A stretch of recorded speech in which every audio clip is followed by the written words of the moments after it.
first International Conference on English Teaching and Linguistics 2023, hosted by English Education Department, Faculty Teacher Training and Education, Universitas Muhammadiyah Sumatera Utara, Medan, Indonesia. Welcome to Medan and welcome to Universitas Muhammadiyah Sumatera Utara. It is an honor to me to introduce and welcome the guests at our International Conference today. Honorable to the Vice Rector 3, Universitas Muhammadiyah Sumatera Utara, Dr. Rudianto, MSE. The Dean of Faculty of Teacher Training and Education, Universitas Muhammadiyah Sumatera Utara, Dr. Anda Haja Syamsurnita, MPD. All the Deans and Vice Dean from all faculties, Universitas Muhammadiyah Sumatera Utara, Professor Paul Matsuda, PhD, Professor Dr. Triminda Murni, MS, Associate Professor Graham Parr, Dr. Mandra Saragi M. Hum, the Daily Executive Board, Paulus Guswandono, PhD, Head of Committee, Firman Ginting, SPD M. Hum, and all lecturers, distinguished speakers, and participants. This event is conducted hybrid, where we have more than 400 participants attending here in person and also participants who are joining virtually from different places across Indonesia. I am Muhammad Rafi as the MC for this International Conference on English Teaching and Linguistics 2023. On behalf of the committee, we're very all grateful to be blessed with health and the opportunity, hence we were able to gather here to discuss various important issues in this International Conference. Ladies and gentlemen, before we begin, allow me to read the main agendas for this conference. We will begin by reciting the Holy Quran, singing the national anthem of Indonesia Raya and Sang Surya, addressing report from the chief of the committee, opening speeches by the deans and the vice rectorate, token of appreciations and photo sessions, followed by the core of the seminar, and last but not least, the closing ceremony. Let us now begin the conference. Reciting the Holy Quran by our brother Adnan Tumanggar. To our brother, the stage is yours.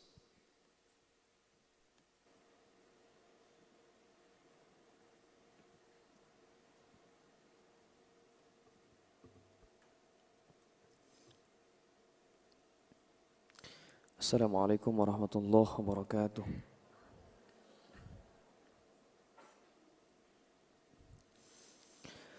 أعوذ بالله من الشيطان الرجيم.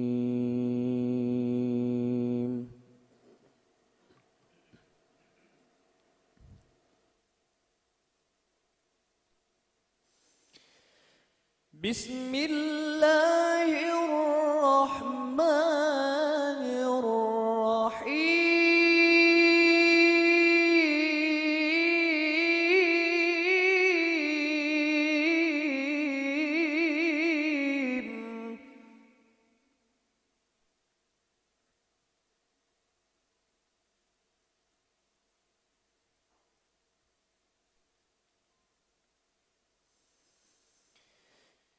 يا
تؤمنون بالله ورسوله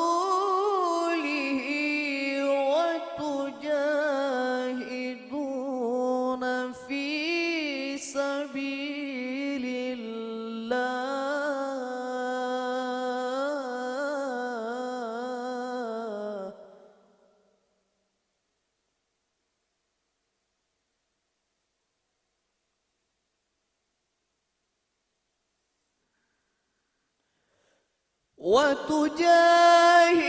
وتجاهدون في سبيل الله بأموالكم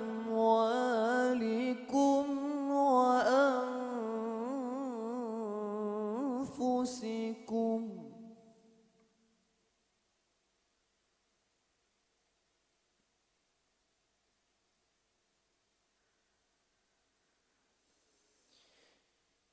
ذلكم خير لكم إن كنتم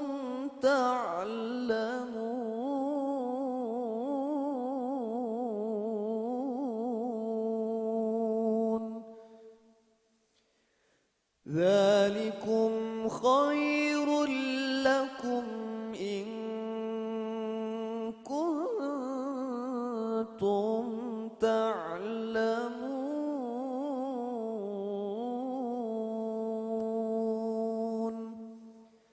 الحمد لله رب العالمين.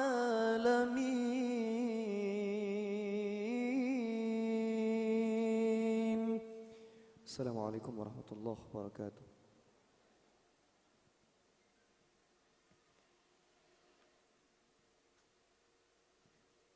Thank you to our brother Adnan. Singing the national anthem Indonesia Raya and Sang Surya by our sister Suci Ledian Hairina. To our sister, the floor is yours. For a brief moment, we would like to invite ladies and gentlemen to rise and sing.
Ladies and gentlemen, you may be seated now. Thank you to our Sister Suci.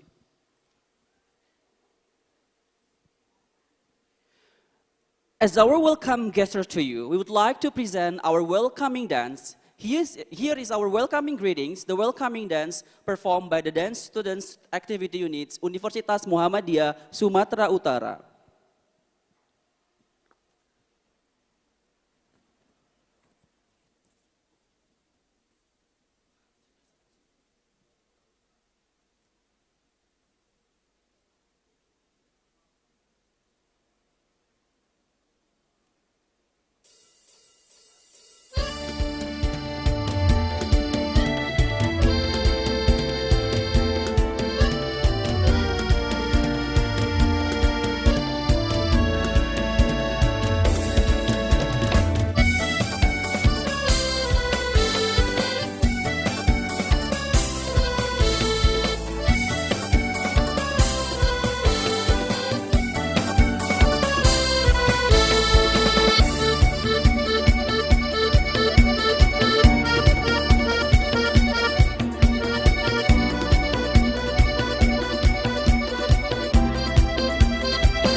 Tepak sirih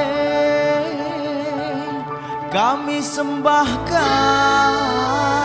Tuhan, lambanglah adat pusaka Melayu.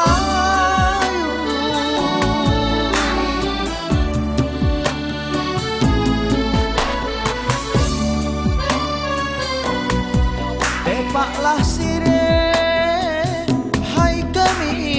sembahkan, hai kami sembahkan.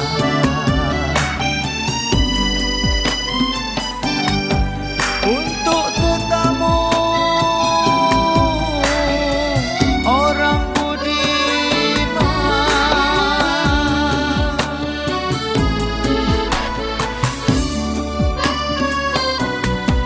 tepaklah sirih Tuhan, hai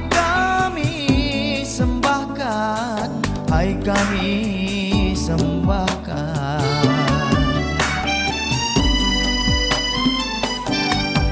Untuk tetamu orang budiman,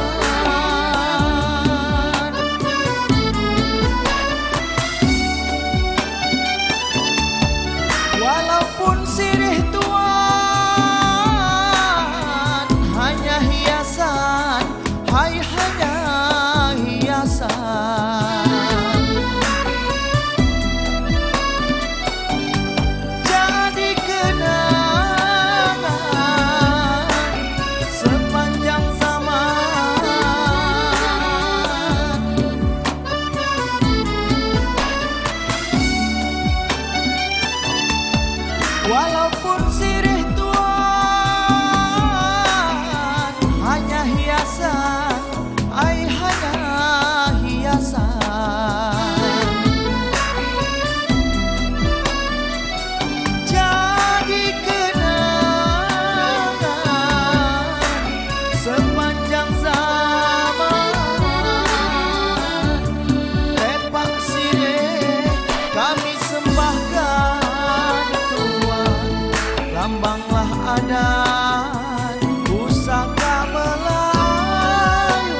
Thank you.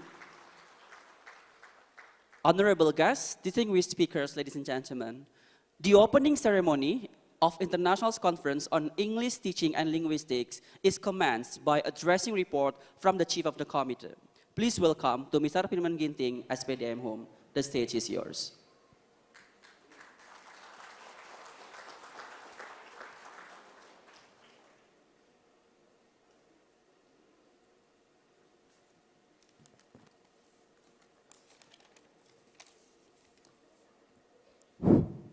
Assalamualaikum warahmatullahi wabarakatuh. Good morning, everyone. Welcome to the International Conference on English Teaching and Linguistics here at Universitas Muhammadiyah, Sumatera Utara. The Honorable Vice Rector of Students and Alumni Affairs, Universitas Muhammadiyah, Sumatera Utara, Vice Dean of Students and Alumni Affairs, Faculty of Teacher Training and Education, Universitas Muhammadiyah, Sumatera Utara, and all the deans of the faculty, Universitas Muhammadiyah, Sumatera Utara, and also my honor to the Secretary of the English Language Study Programs, Faculty of Teacher Training and Education, Universitas Muhammadiyah, Sumatera Utara, our distinguished speakers, Professor Paul Matsuda, who currently join us virtually via Zoom platform right now, and Professor Sribinda Murni MS, Associate Professor Graham Parr, PhD, Dr. Mandra Saragi, MHUM, our distinguished guest, the Daily Executive Board of English Language Education Study Program Association, Paulus Kusuwando, PhD, and friends, and all our respected attendees. Well, ladies and gentlemen, I'm Firman Ginting, the chairperson of this event, and again, it is with a great pleasure and enthusiasm that I welcome you all to this international conference on responding to current issues in ELT and linguistics, a forum that dives into three crucial elements, including challenges, opportunities, and strategies. This conference is held in collaboration with the English Language Education Study Program Association. And I'm so delighted to inform you that our today's conference was graced by the presence of over 400 participants, including respected lecturers, school teachers, students from various universities and schools across the nation. Ladies and gentlemen, just for your information that of this conference, along with the national business meetings that will be carried out tomorrow, was initially scheduled in 2020, but because of the situation that is the rise of COVID-19, so the dates had to be moved earlier, and here we are now at UMSU.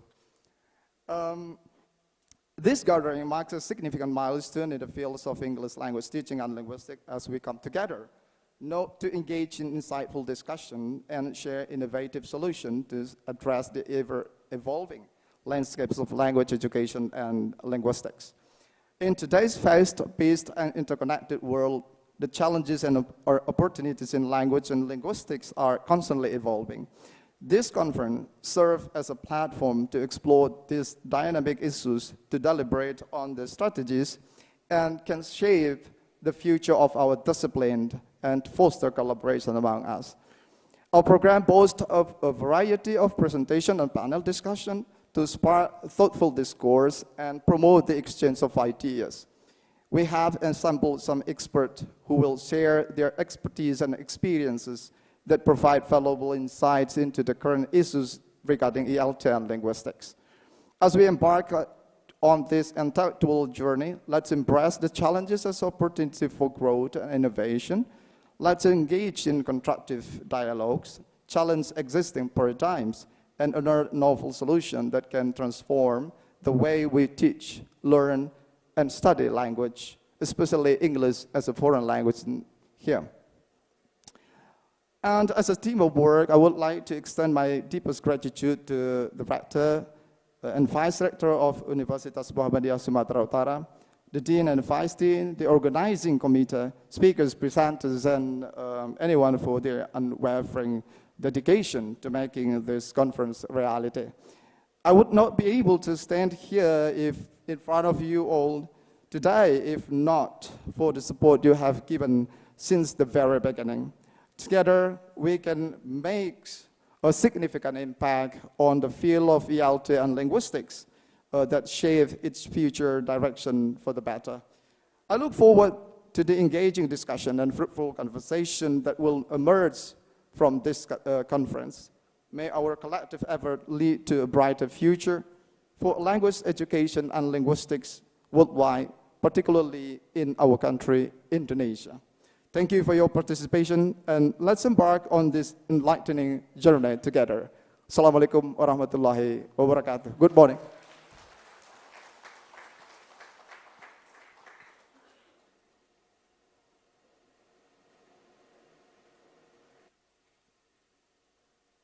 Thank you, Mr. Firman, for the speech. Now, the welcome speech delivered by the Dean of Faculty of Teacher Training and Education, Universitas Muhammadiyah, Sumatera Utara, represented by our Vice Dean 3. So please welcome to Dr. Mandra Saragi M. Hum. The floor is yours.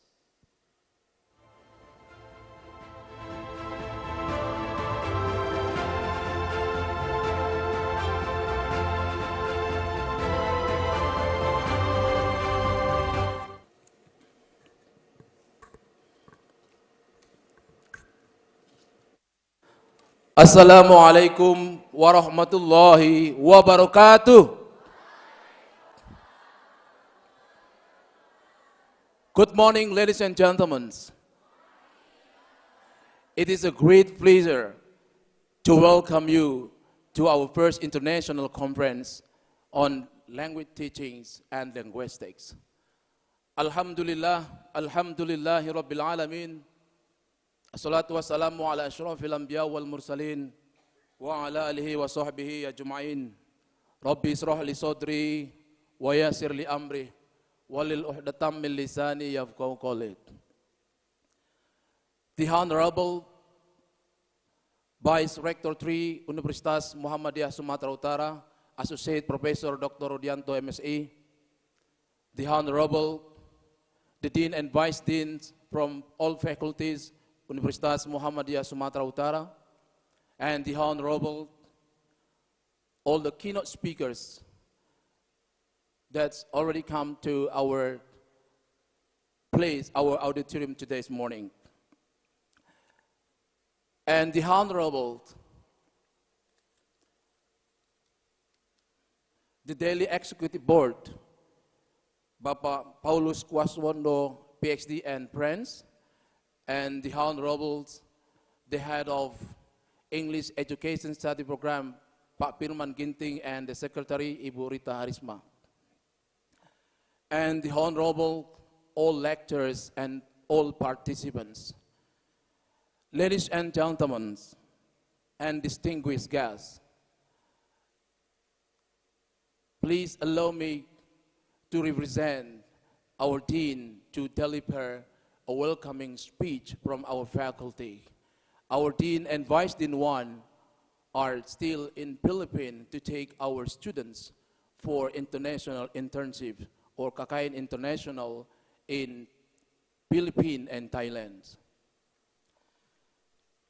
On these occasions, I would like to express gratitude and warm welcoming to our keynote speakers and plenary speakers as well as presenters, especially those who are coming from different places from across Indonesia.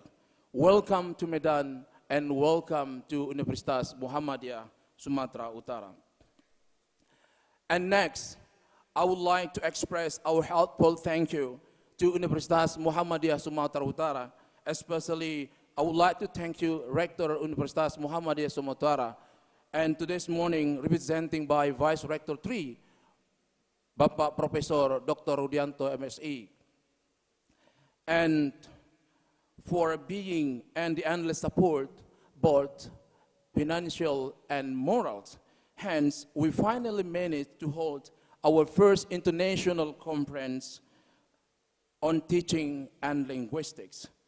And also our thanks and appreciations to English Education Department, Pak Pirman Ginting and the Secretary, and also our special thanks and appreciation to all committee and English lecturers. I love you full.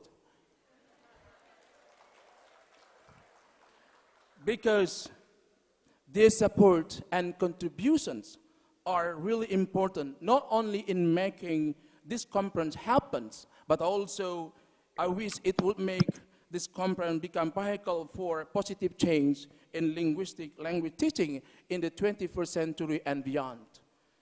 Last but not least, we are grateful to the ICo-ETLin for selecting and trusting UMSU again to serve as the host of international conference and annual business meeting of ICo-ETLin 2023. As Pak Priman said previously, and tomorrow morning we are going to conduct an annual meeting business in UMSU.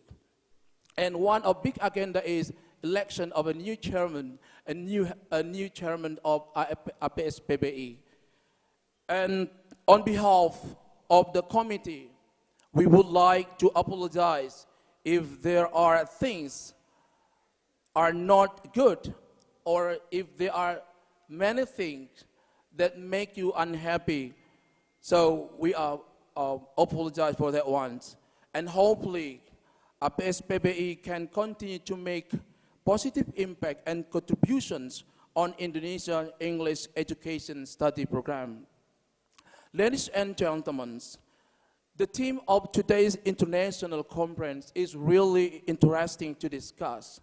There are two main topics that will be discussed at this conference. First is about language teaching, and the second is about linguistics. And the two are interrelated and interconnected. In teachings, for example, in teachings, linguistic skills are needed to be able to communicate well between teachers and students. At the same situations, both are facing various challenges and rapid change by various factors. So, as I say, that today's international conference is really interesting. So I hope all participants, especially all of my students, don't go anywhere and keep staying here to follow our conference. Thank you and enjoying the conference. Assalamualaikum warahmatullahi wabarakatuh.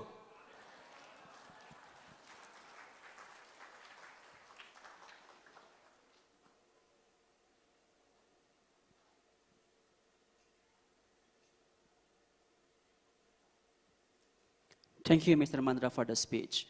We're now going to listen to the welcome speech given by the Vice Rectorate Universitas Muhammadiyah Sumatera Utara and officially open the International Conference on English Teaching and Linguistics 2023. Ladies and gentlemen, please warm welcome to Dr. Rodianto MSE. Time and place is yours, sir.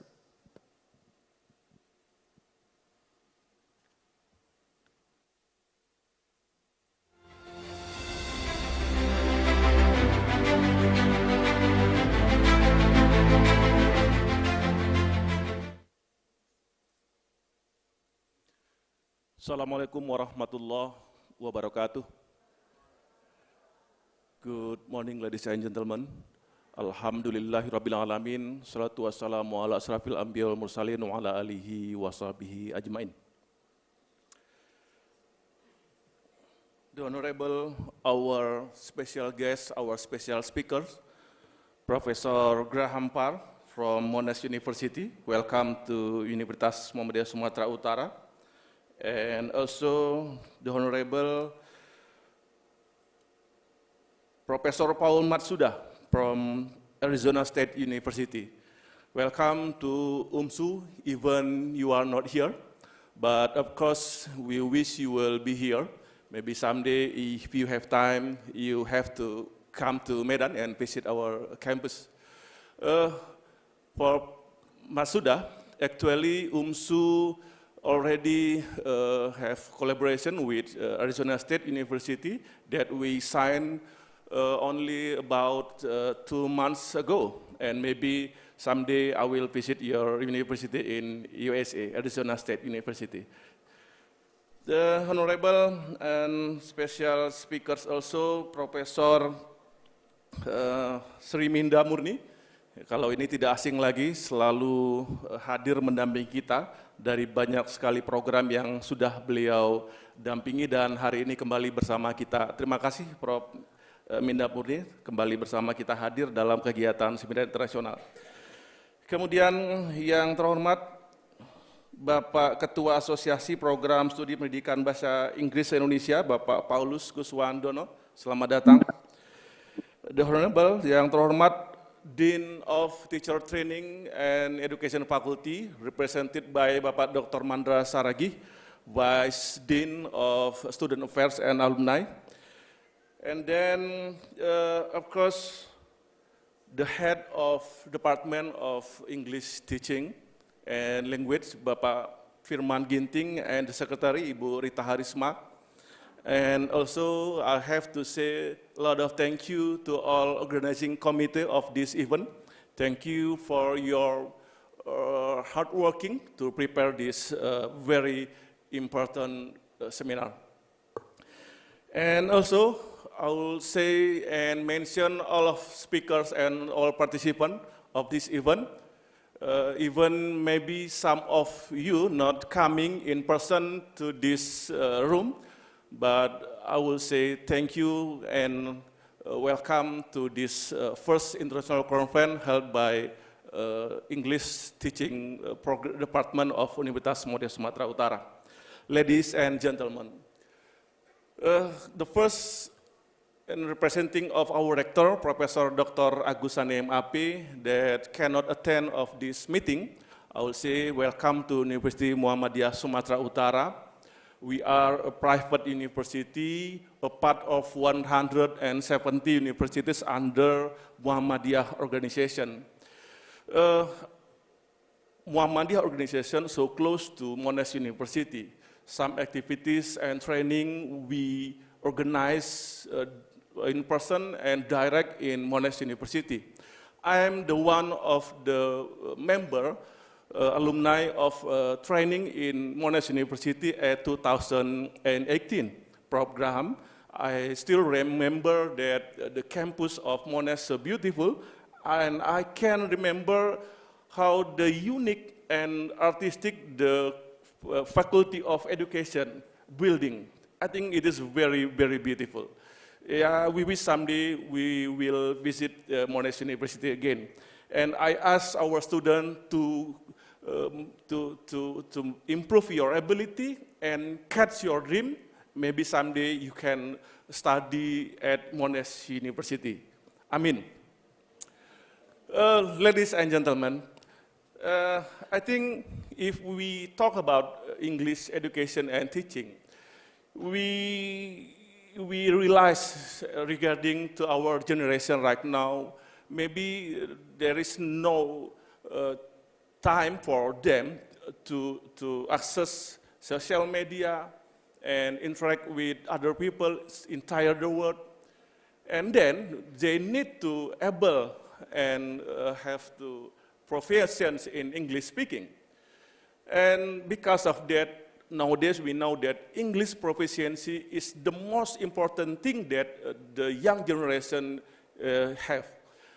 And the fact is that we have to know, if you search in Google search engine, the most frequently asked keyword is English speaking, English teaching, vocabulary, and like that. It's proof that all of our generation feeling that English speaking is the most important thing for their future. But the problem for us right now, they can learn and study English not only from the university. They can study English from a lot of platforms, from a lot of channel, and a lot of media, with that from paid to free. And you know that all of platform and channel give the unique and interesting content with the beautiful, interesting influencer that make that when we study English by the platform, it more easier and more interesting. I think that is the challenge for us, for the practitioners and for our lecturer in English department faculty. We face the problem that when all of the young generation can learn English from the free platform, so what for we right now here? Untuk apa program studi bahasa Inggris eksis di saat yang sama, semua bisa belajar bahasa Inggris dari platform yang sangat menarik, gratis, dan they can access that 24 hours per day. And everywhere they can access that. So why they must to come to university to learn English? That's the big question for us. That's why the challenge right now is most of the education faculty getting decrease of student body. That's the fact.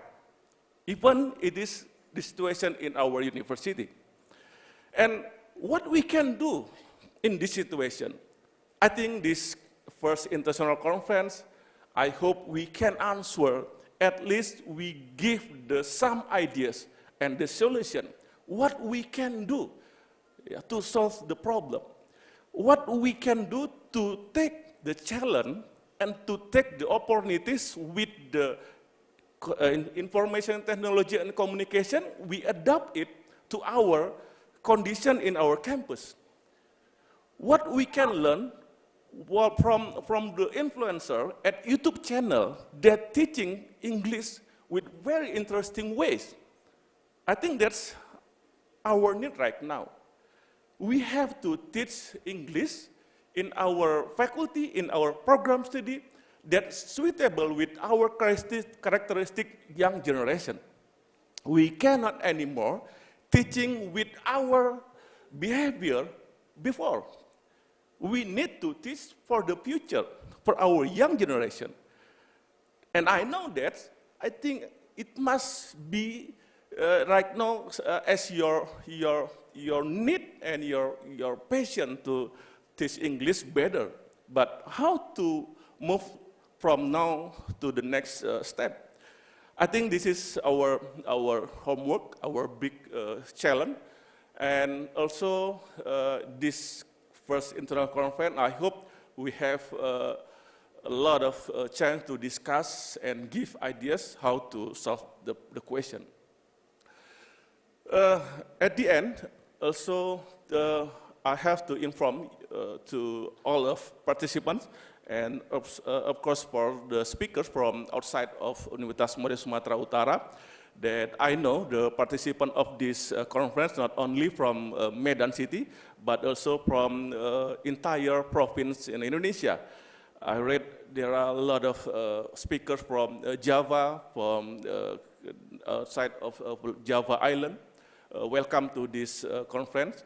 Let me introduce our university. Our university right now, we standing here at the third campus and the main campus of University Muhammadiyah Sumatera Utara. Actually, we have 3 campuses. Beside this campus, we have also the medical faculty campus at Jalan Gedung Arca. After that, we have a postgraduate campus at Jalan Dene. We have 45 study program or department from undergraduate until postgraduate with more than 21,000 students and more than 600 lecturers. Ladies and gentlemen, at the end of this remark, also I want to say thank you for all of effort from the organizing committee to prepare and to make sure this conference running well. And I apologize from our deep heart to our speaker, to our participant, if there's any inconvenience and shortcoming from this event with our services, but we have tried to give the best.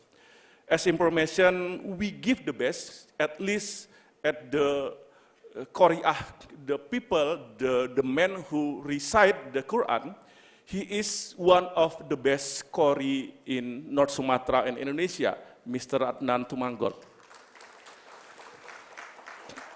And we give a dance from a dance group.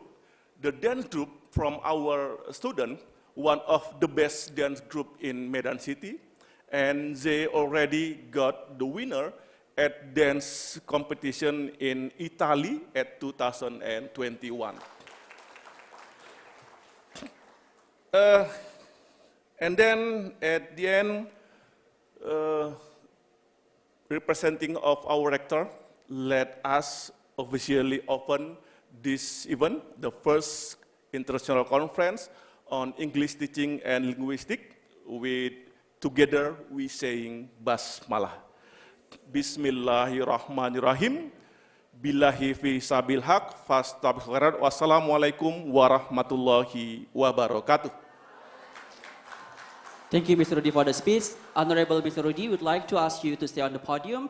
Ladies and gentlemen, as we would like to present the token of appreciations and also photo sessions, we would like to kindly invite to all the keynote speakers to come to the stage.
Come to the stage.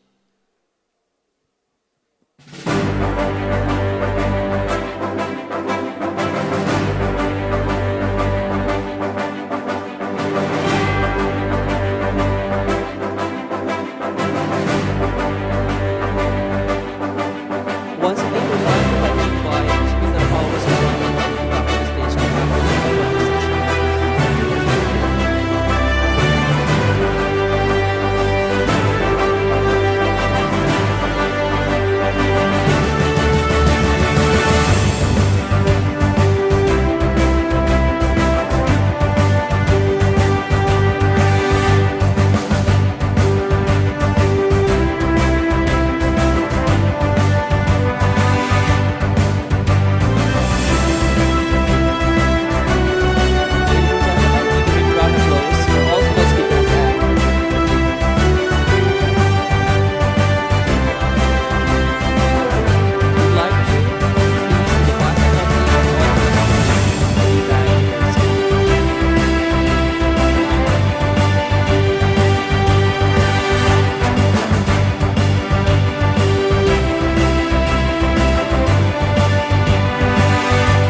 Ladies and gentlemen, before proceeding to the core agenda of today's conference, we would like to present you our multi-ethnic dance. Ladies and gentlemen, please enjoy our multi-ethnic dance performed by the Dance Student Activity Unit Universitas Muhammadiyah Sumatera Utara.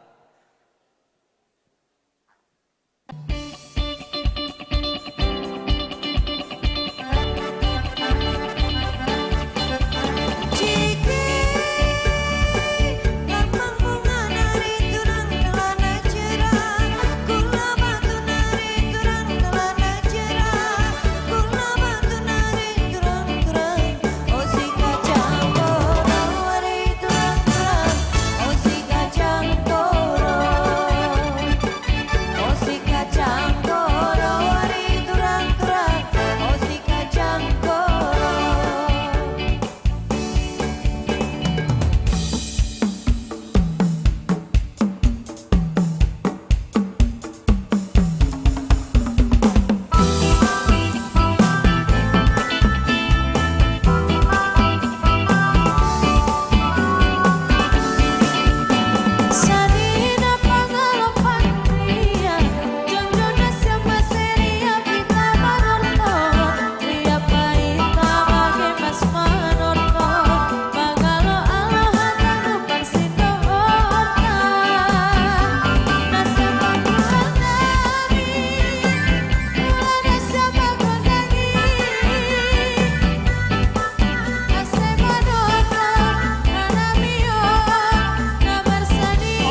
Ladies and gentlemen, as what Mr. Rudianto taught you, our dance students activity units recently won the champion and the first winner in international dance competition in Italy. So please give a very big round of applause to our UKM Tari Universitas Muhammadiyah Sumatera Utara.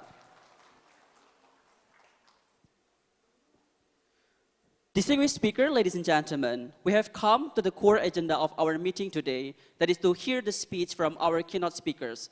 The keynote speech will be moderated by Ms. Khairunisa M. Tisol. To Ms. Khairunisa, the stage is yours.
Bismillahirrahmanirrahim. Assalamualaikum warahmatullahi wabarakatuh. Good morning to our beloved speakers, participants, guests, and honors. Also, good evening for Dr. Paul, who is located in USA right now. I'm Khairunisa, and for our main event today, I will lead the discussion for the next 3 hours. Now, I would like to introduce our first keynote speaker, Dr. Paul K. Matsuda, or may I call him Pak Paul. Pak Paul is a professor in the Department of English at Arizona State University, Director of Second Language Writing. For the education background, he completed PhD in English at Purdue University, MA in English with Composition and Rhetoric Concentration at Miami University. Also, grants as the English language specialist from U.S. Department of State in several years, keynote speakers in invited lectures in many countries and universities, and all of the research and publication that I couldn't mention one by one. Without further ado, please welcome Dr. Paul, who is already in Zoom meeting with us. To Dr. Paul, please do the honors.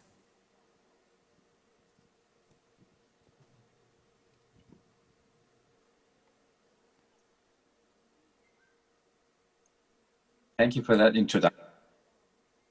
Can you hear me okay? Yeah. I'm hearing an echo on my end.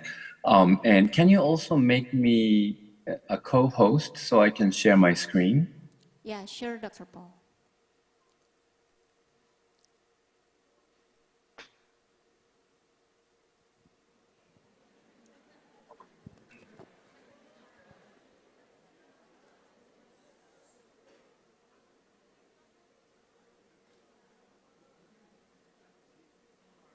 Great, thank you.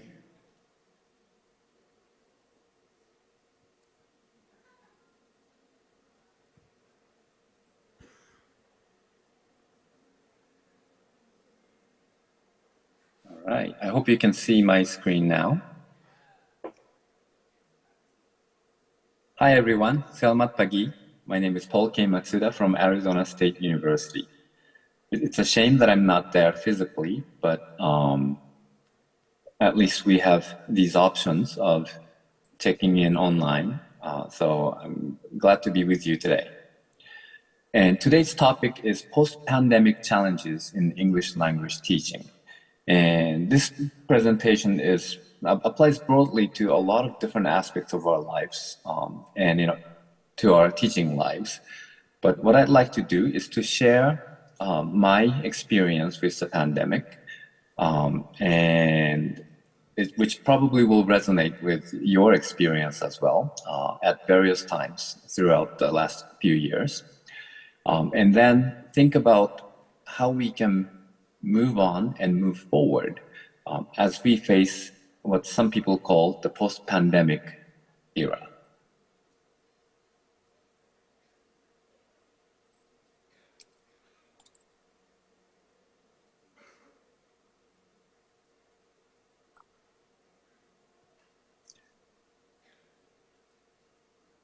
All right.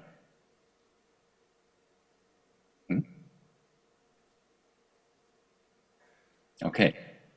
So the idea of post-pandemic is floating around. Many people have used this as a theme for conferences. And I think this term and the concept is also on many of your minds as well. And when I think of post-pandemic, I can't think of any unified ideas or practices that are associated with post-pandemic. But the way I conceptualize post-pandemic is it's not a coherent historic period, but it's just a period after the pandemic, and where we are trying to figure out who we are and where we want to go after all the chaos that we experienced over the last few years. And the term post-pandemic, in fact, has been around for a while. It's not a new term. And we have experienced many pandemics, and some of which we may not even have experienced firsthand. But COVID-19 was probably one of the biggest pandemic that all of us felt close to home. And it did actually change many people's lives in many ways. And although it started in 2019, many of us started experiencing the effects of the pandemic in 2020. The first time when I saw this message, and I'm going to be sharing a lot of images from my virtual photo album, because when I looked back to what images that I've saved, it tells a story about the pandemic experience. So that's what I'm basing my reflections on. So this was the meme that I saw at the beginning. And it's just a basic definition. And when I saw this, I thought, okay, well, this is going to be another SARS or influenza or other pandemics and viruses that we have seen. And I didn't think much of it at that time. I was traveling in Egypt. And before I got home, I stopped in Thailand for Thailand TESOL to engage with many English language teachers from Southeast Asia. And then when I got home, at the end of January or early February, it had become a much bigger deal than I had anticipated. Many of you remember this image or other images explaining what coronaviruses look like and how they act. And one of the biggest responses that I had to make at that time was to cancel conferences. In the Chronicle of Higher Education, there was an article about some academic associations beginning to cancel their sessions because of the pandemic. And many of you were probably affected. We had to cancel many flights, hotel bookings, and receive registration fee refunds and so on. And as a conference organizer, I was planning 2 conferences, one of them in Indonesia, by the way. And I had to cancel all of them and then issue refunds to everyone and make sure that all the reservations were canceled. And I had the intuition that this was going to be a much longer haul than many people anticipated at that time. So I was probably one of the first conference organizers in language studies fields, language and linguistics fields, to cancel a conference. And that was a really sad moment, but I didn't have the time to be sad because I had to cancel many things, and I also had to cancel many of my flights and plans for the trips that I had planned for throughout 2020. And when I finished canceling all the meetings and all the reservations and all the trips, it felt surreal. I still didn't fully understand what was going on. And it was just an experience that I had never anticipated or never had before, as many of you probably felt as well. And so once I was done, I sat down and I said, I'm going to take a break. And I did. And I didn't know what to do. So I stayed home and grew my beard and mustache and created icons just to kill time. And many of you were probably depressed. I was depressed and didn't know what to do. So basically, my coping strategy was to say, do one thing each day. It didn't matter what it was. It could be responding to email, or it could be cooking, it could be cleaning the room. Just do one thing and don't expect anything more. And as the situation continued to escalate, we started experimenting with different things. Many of us developed what's called pandemic hobbies. And one of the things that I did, I had always liked cooking, but I didn't have the time, and I was traveling all the time, so I didn't have any ingredients at home. But because of the pandemic, I was able to order some food and then spend some time just cooking and enjoying food. And still frustrated that I wasn't able to work, but nothing seemed to be moving, so I just had to do whatever I could.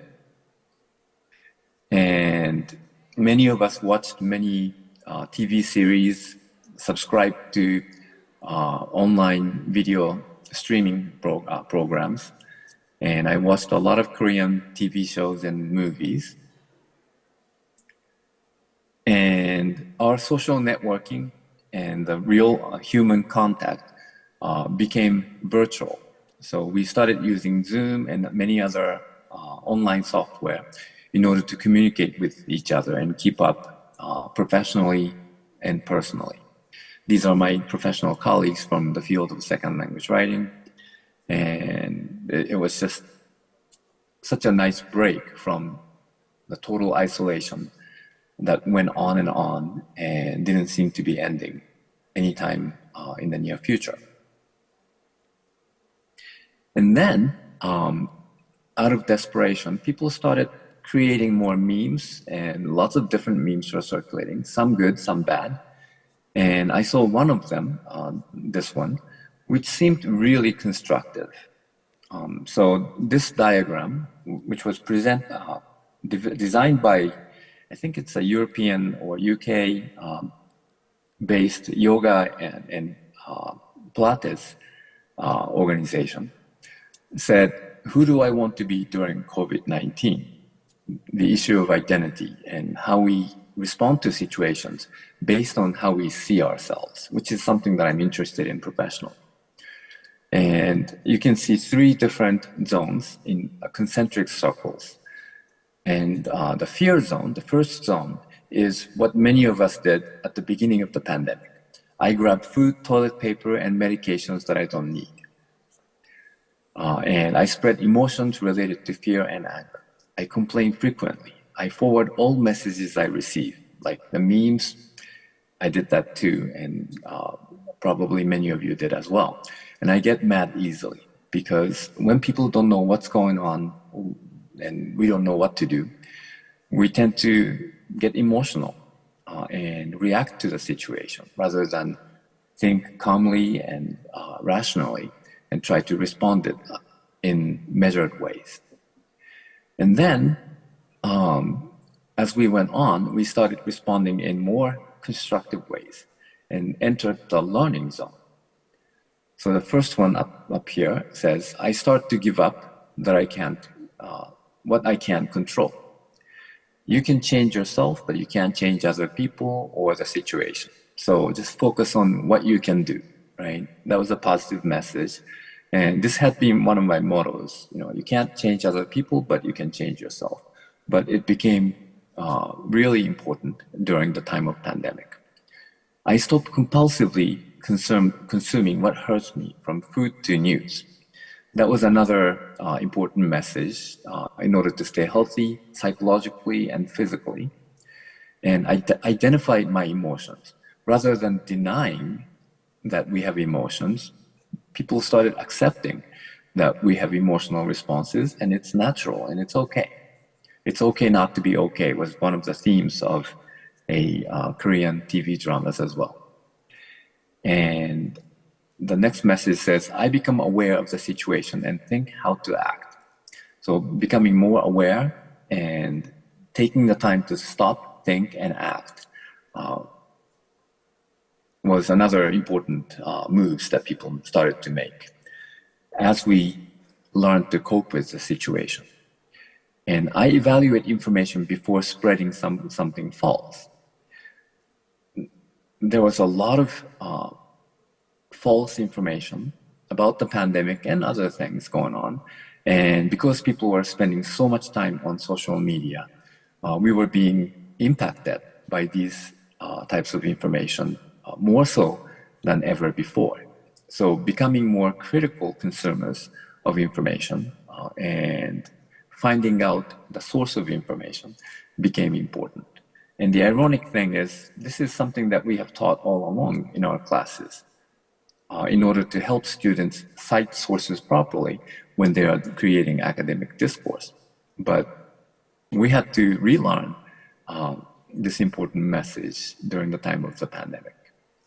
And I recognize that we are all trying to do our best. Again, the positive message, recognizing that if something is not going right or if somebody's getting emotional, it's a natural part of the process. We have to understand each other. We have to give ourselves a break.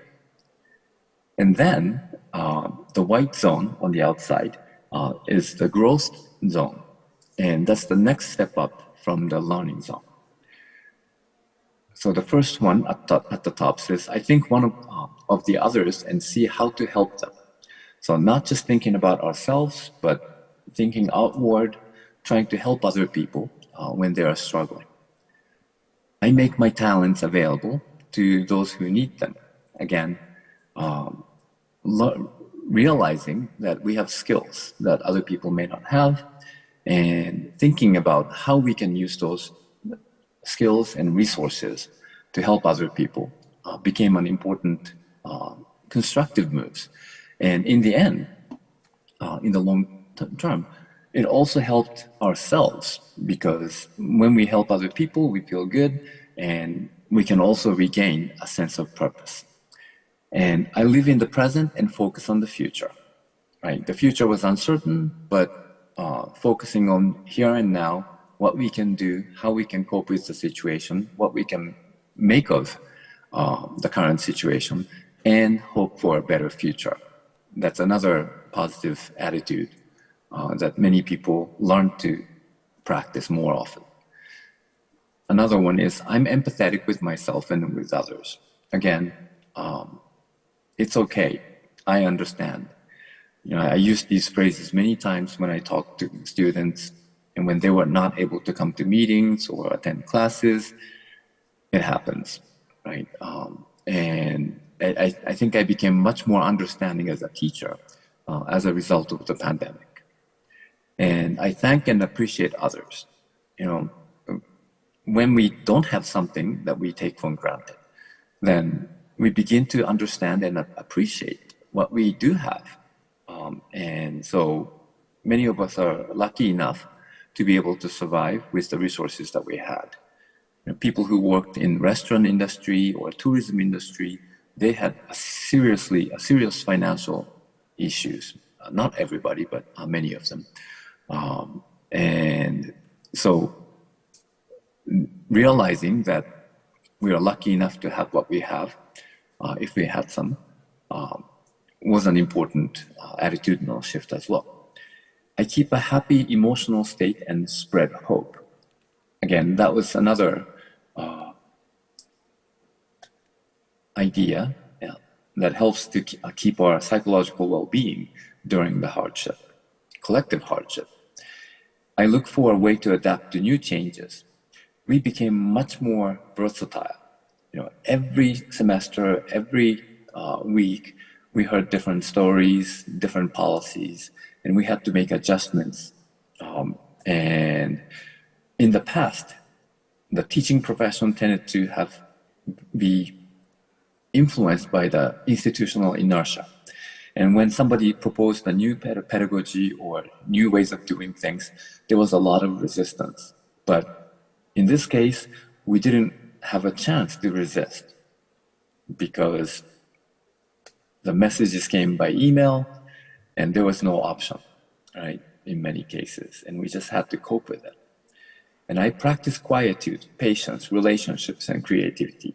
Again, self-maintenance, psychological and emotional maintenance became a really important agenda in order to survive in this environment. So one of the things that I did in order to use my resources to help other people was to put together a webinar. I had never put together a webinar. I didn't even know how to do it, but I learned how to do it and did it because I had the time and resources, and because I had to cancel a conference. I felt the need to bring people together virtually and talk about something meaningful, even if it's not information rich or perfect, right? Just bringing people together, making sure that everybody's okay, and focusing on some professional issues helped other people. And it helped to keep the sense of professional network. And it also helped me regain a sense of purpose in the field.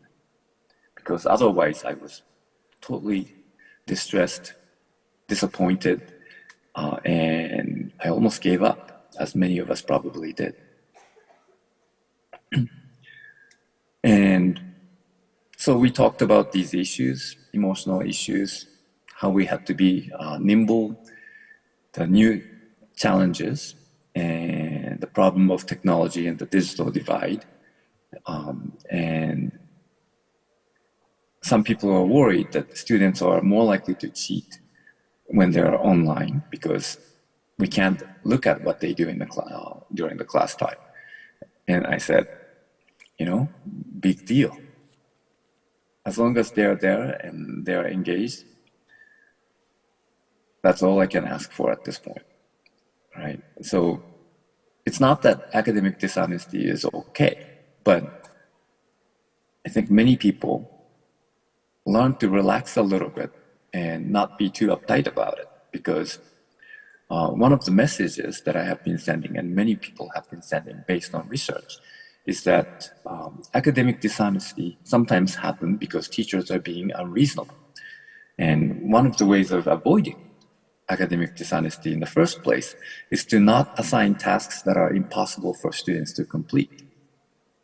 It's a basic idea, but I don't think we practice that as well as we do after the pandemic.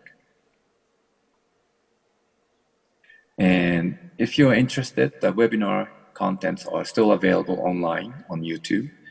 You know, it may not be relevant at this point, but still, it's a historic record of how we got together and how we cope with the situation by networking and using the online technology. In the meantime, the COVID case kept climbing, and the death toll was still reaching the new height every day. It was just going up, and some of us learned to use old mathematical ideas that we learned in school, exponential functions, in order to understand how these graphs work and how things tend to accumulate over time. And also, circulating the internet was the ideas about what to call this pandemic or the virus. And some people call it the Chinese virus because it ostensibly originated in Wuhan, China. But that idea, that name, came to be problematized. In the past, in the early 20th century, people didn't have the sensibility to avoid using certain specific ethnicity or country or language to designate something negative, like German cockroaches, Japanese beetles, Spanish flu, etc. But we have become much more sensitive about these issues. But still, people did it deliberately, and that also exacerbated some racism that was going on for many years. And it just surfaced at this point in history. In fact, my first encounter with people's racist reactions to COVID was when I was entering Egypt. At that time, I wasn't wearing masks. Nobody seemed to be wearing masks. But the passport control agents in Egypt were already wearing their masks, but on their chins. And they didn't lift it up for any reason, except when they saw my face, my Asian face, right? And I thought, huh, that's interesting. But that sentiment and the assumption that the virus came from Asia, therefore Asians might be carrying it, or Asian people were wearing masks more than non-Asian people, and some people assumed that that's because Asian people have the viruses, which is not true. But these associations often form, and they are enacted upon when there are cross-ethnic, cross-racial encounters. And the next photo that I'm going to show you is a little bit graphic. So if you are not good at consuming these images, please close your eyes.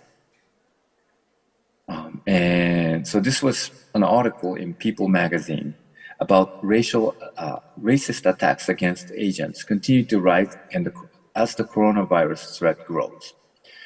And when I saw this article, I felt the need to forward them, just like the meme said, right? It's a reactive kind of response. And I said, in case you are wondering, this is why COVID-19 virus should not be called the Chinese virus. If you wish to comment on it, please keep it civil and reasonable. You can open your eyes if you have closed them. And I also started creating memes. Again, I had never created memes before. I didn't think it was original or interesting, but I tried my own ways of creating memes. And it's not perfect, but I had a lot of fun with it. I was becoming more multimodal in my online presentations. And I also created a video. And before COVID-19, I hated video presentations. I wouldn't have been here if it weren't for COVID, because I just didn't like it. I have done a few video presentations before, but I never enjoyed them. I still prefer in-person presentations because I can see the audience reactions when I'm talking, and there's a lot of engagement during and after my presentations. But nevertheless, I learned to cope with it, and I started creating videos sending messages about wearing face masks and other topics. And in the meantime, some good, well-intended memes and messages contained false information, or we didn't know better, or we didn't know the whole story. And there was an attempt to regulate those memes and messages. And at the same time, there were people who were deliberately spreading false information as part of propaganda, possibly. And it is also possible that these people didn't know better. But some people believe that COVID-19 is a fiction that was created to promote some political cause. I think that sentiment has gone away for the most part, but I've also seen some recent news in Arizona where there's a new variant of COVID going around, and people's reactions are not always constructive. And another part of my professional development during this time was to present more online presentations, but I was asked to do a plenary talk for Asia TEFL, and they asked me if I would do a virtual 3D presentation. And I had to go to Los Angeles, which I did, and go to a specialized studio to take a hologram image of myself giving the presentation. And this is the view of the studio. And I actually made the hologram presentation. This may look 3D, but it's actually a visual image. I wasn't physically there. And we also tried to make it as real as possible by doing a high five. And during this trip, I was asked by some colleagues from University of California, Irvine, to give a presentation. As you can see, we were social distancing, and all the facilitators were on site. I was on site, but the participants were at home or in other rooms individually.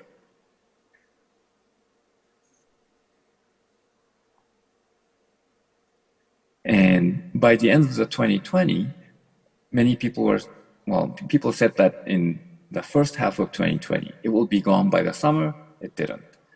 And many people said it will be gone by the end of the year. It wasn't gone. And we entered 2021. And again, depression comes and goes. And sometimes I felt very useless.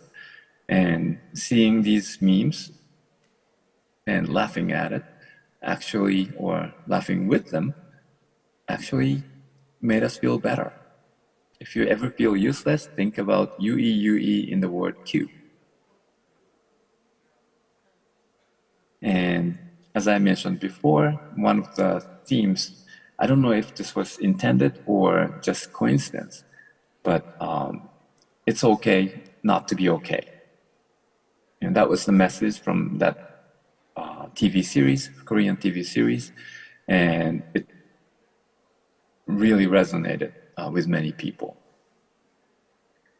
And speaking of the pandemic hobby, one of the things that I started doing just before the pandemic was to learn to ride a motorcycle. And the government, our local government, was encouraging people to go out, enjoy the nature in isolation, or move your body, exercise, get some sunlight so that we can remain healthier. So my strategy was to go riding. And because I had a lot of time to myself, I started riding more and more and got better at it, and I wanted to practice more. So in the end, I became a rider coach and motorcycle instructor. I do like teaching. And I did actually learn a lot about teaching through motorcycle riding. One of the things that I've learned was that the beginners are not always aware of what they are doing, but advanced riders can often remember what they did and self-correct, or when prompted, they can think about it and make corrections. Now, that principle also applies to language learners as well. And there are many other ideas that I have incorporated from motorcycle teaching. And another hobby of mine, which is scuba diving. I'm also a scuba diving instructor, and I learned many skills and knowledge about teaching. And ever since, my teaching and my feedback practices and my advising of PhD students got a lot better. And we can talk more about it at the end of the session if you like. And of course, because we can't travel, many of the conferences and meetings and seminars were all held online. And I got more comfortable with it, and I did many presentations, just as many presentations as I used to give in person. But everything was online. I still didn't like it, but it was better than nothing. But after a while, many of us experienced what's called the video call fatigue. Meetings after meetings, we are not seeing the real people, we are just interacting online. The conferences were just presentations or sometimes video recorded presentations, in which case there's no chance for real human interaction. And many of us got sick of it, sick and tired of it. So those of you who are on site today, you must be really happy. I've been to a few in-person conferences over the last year or so, and many people are really happy about it. And in the summer of 2021, many people had hoped that we can go back to the classroom and have real in-person classroom experience. And many universities did start out the semester that way. But as soon as students came back to campus, COVID hit, and many universities shut down again or moved their courses all online. And our university had the same experience as well. And we started with all online, and then gradually shifted to a hybrid form, where some of the students were in the classroom if they wanted to be, but most of the students were signing in from home. But one thing I did like about the COVID experience was that the department meet online. And I'm secretly hoping that that practice will continue forever.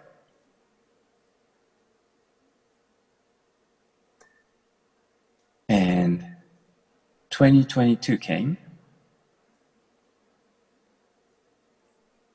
And the classes were still online, hybrid, but people started going out more, wearing masks, because we just couldn't stay home any longer. And I started traveling more for scuba diving and to see family. But still, there was quarantine requirements, and traveling was much more cumbersome than before the pandemic, or the way it is today after the pandemic. But I did it anyway because I just had to get out to keep my sanity. And many people, many of you probably felt that way too. And in-person conferences were gradually beginning to happen. I think the first in-person conference that I attended was the end of 2021 in Michigan. And then I started traveling to different countries, seeing people and interacting with them in person. But as you can see, we were still wearing masks even when we took selfies. 2023 finally arrived, and now we are beginning to travel more normally than before. And there are more in-person conferences, and many of the conferences actually attracted more participants than before because people are hungry for the in-person real-life experience rather than the virtual interactions. And some people are still wearing masks, which is their prerogative, but many people are now rejoicing in being able to see face to face and not have to cover our mouth when we talk to each other. And here's some more pictures of my engagement. So Asia, Middle East, within the US, things are coming back to not exactly the same as before, but getting closer and closer to where we were before the pandemic. And the happy ending to my story is that I started the pandemic in Egypt. That was my first experience. And I concluded this pandemic experience to me with a trip to Egypt. This was a diving trip and not an academic trip. But I thought that was symbolic as a way of concluding this tough couple of years. And this year, I was able to reopen the symposium on second language writing. There's still some discussion about the new versions of coronavirus, but for now, I haven't heard any drastic news that would require us to cancel the conference. So hopefully we'll be able to go on with the plan. But we do need to remember that many people passed away during this COVID time, and many people are still being affected. So we do need to take important precautions and keep our eyes open about what changes are happening around us. And we have learned to do that, to monitor the situation and then respond appropriately. And on March 10th, Johns Hopkins University, which had been collecting data about the pandemic, announced that it would stop collecting the data. By this point, many countries had stopped testing as frequently as we used to. So the data was already not very accurate. But the data collection officially ended on March 10th of this year. And in May, finally, WHO, World Health Organization, declared the end of coronavirus, the COVID-19 pandemic. And on May 11th, the US Center for Disease Control also declared pandemic over officially. Now, during this pandemic, there was a lot of information, a lot of stories, and many of you probably have stories and things that you learned in the process, and I'd love to hear from you as well. But these are some of the things that I learned, and I think many of us also learned these and other things. One is to be flexible. We need to be able to adapt to new situations and be aware of what's going on around us. Much more, and we have become better at doing this than before the pandemic. And the use of technology was required because we had no option.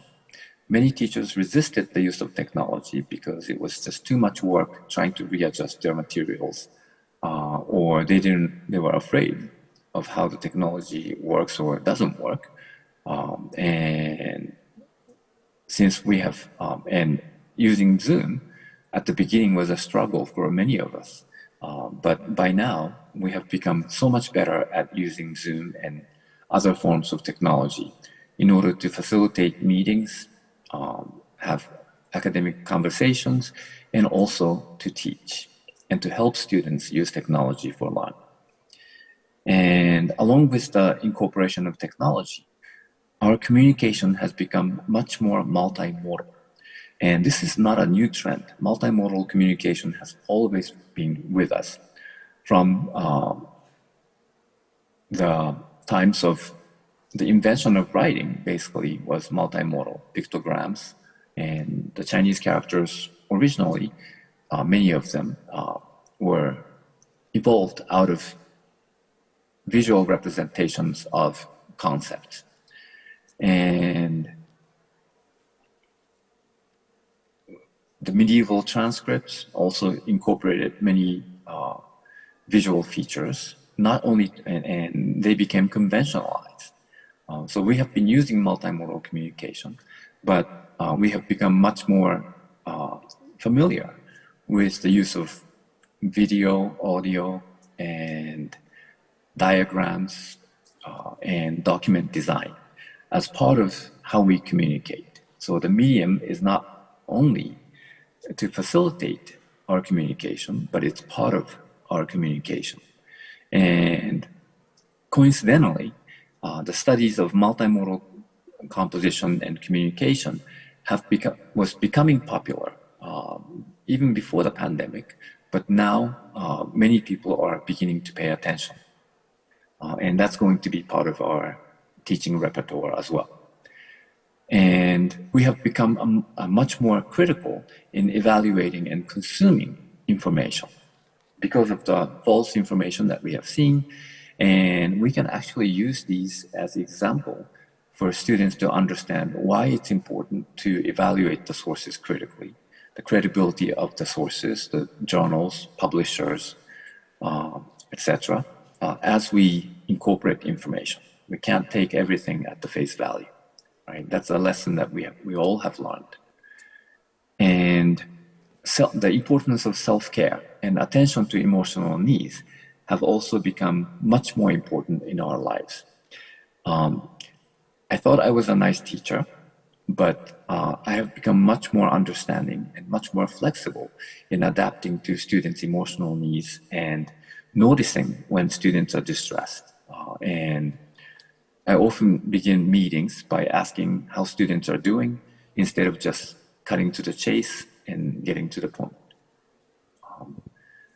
And I've learned that it's an important part of how we maintain our collective well-being. And because we were forced not to work for a while or work in a different way, many of us have started to achieve more of a work-life balance. Before the pandemic, I did have a hint of a life, but not much. And after the pandemic, I have become much better at integrating my personal life and academic life, taking some time off, doing things that I love, as well, and focusing on my work, and not just focusing on one or the other. Yes. And by the way, Papo, I'm really sorry to interrupt you. However, Yeah. our time is very limited, and I believe that audience in here really want to ask questions as well. And we have another 10 minutes. Is it okay if we just... yeah, I'm almost done. Oh, that. Okay, sure. Thank you. Yes, and I was told that I have another half an hour. Is that right? Yeah, it will be 1 hour since we have started at 9:40 and now it's Okay. 9:20, so we only have So, 10 minutes left. Tell me, Yeah. 9 minutes left. Okay, that's not what I was Yeah. told, but I will stop in 9 minutes. All right. Or I will stop, wrap it up. Okay, thank you for letting me know. Thank you. Okay, and so because we learn to do different things, we have actually become much more aware of how we learn and how we learn best. And that knowledge can carry over certainly to our teaching. And the reflections have also become much more important. When, we've spent a lot of time reflecting on things during the pandemic. And as it turns out, reflections are some of the best ways to facilitate learning for adult learning.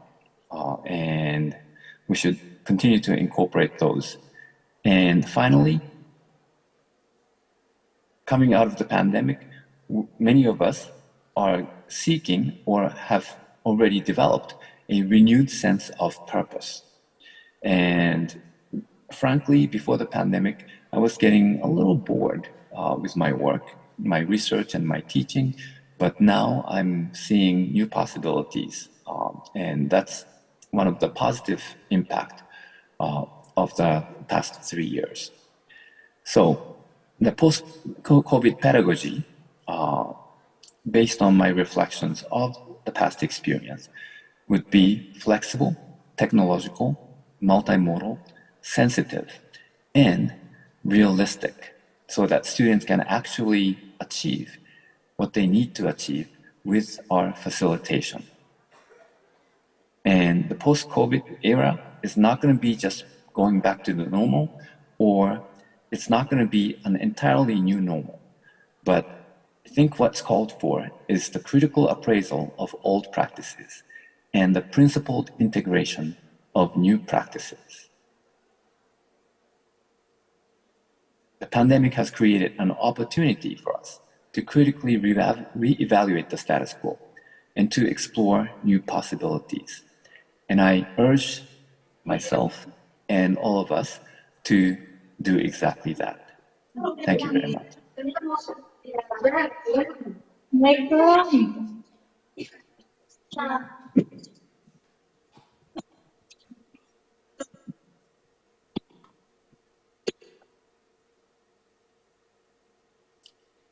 I'm ready to take questions.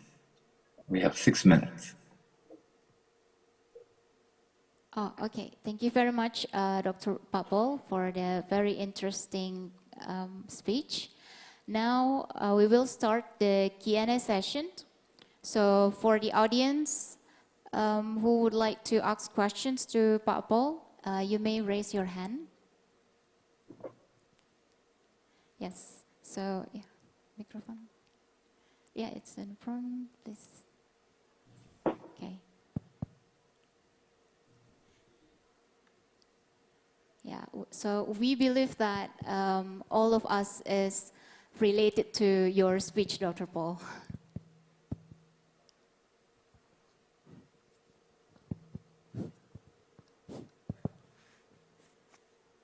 Hi, Mr. Paul. Yes. My name is Bambang. I am one of the English teaching staff at this university.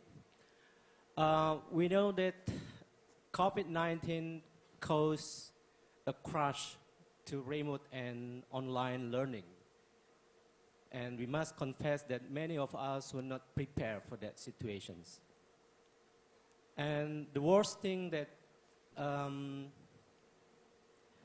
face-to-face and human connection seems to be scarcity and uncommon to all of us. Now we are moving into post-pandemic era, but still we cannot expect too much. The lesson may not go as we intended. Students may not connect with the learning activities and many other things.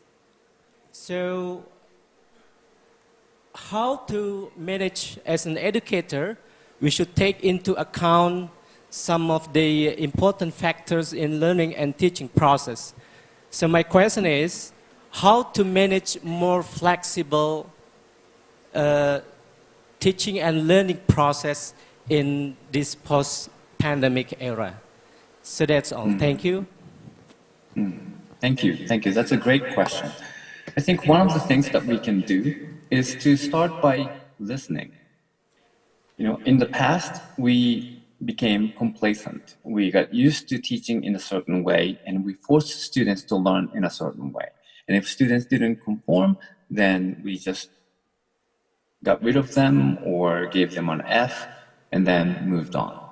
But now we are beginning to see that students are more vulnerable and they might express their frustrations in ways that they didn't do before.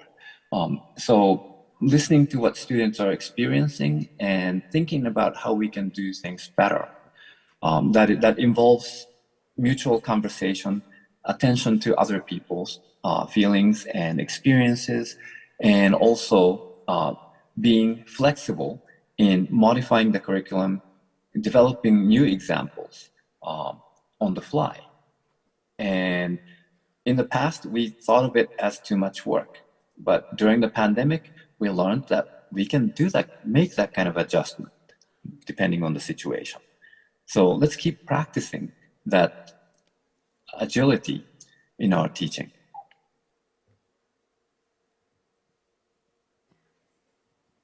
Yep, thank you very much. And we goes to the another questions. Okay. Yep, please.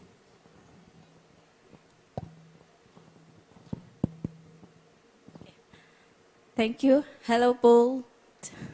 It's nice to meet you. Also in online platform, but I follow you in Facebook, and I know your activities. Your writing use in USA. It's very interesting to see you in daring or online. My name is Verlia Eliza. I come from Universitas Abulya Tama Aceh. Maybe Paul, I just need to share on my experience based on my own observation and some of the lectures at the English department, especially. But maybe we can compare with your experience there in your university. It related to students' low-initiated learning in after I observed it after post-COVID-19, and when we observed it that the students intend to have low-initiated in learning when we are going to run the class in face-to-face meeting. That's what we observe, although we do not do some research, academic research on that, but it based on our observation. Does it, or is it happen also there in your class when it removed from before COVID-19 and after COVID-19? That's all my sharing, and I need to know your experience there. Thank you. Yes, thank you. You know, I think even before COVID-19, I noticed that students had become much more fragile emotionally. And many students are going through therapy or counseling in order to cope with the stress of daily life and academic life. And I think the pandemic made it even worse for many of us. And it also made it okay for us to talk about our emotions more openly. Maybe that's why we are seeing students expressing their frustrations or their psychological and emotional needs more than before.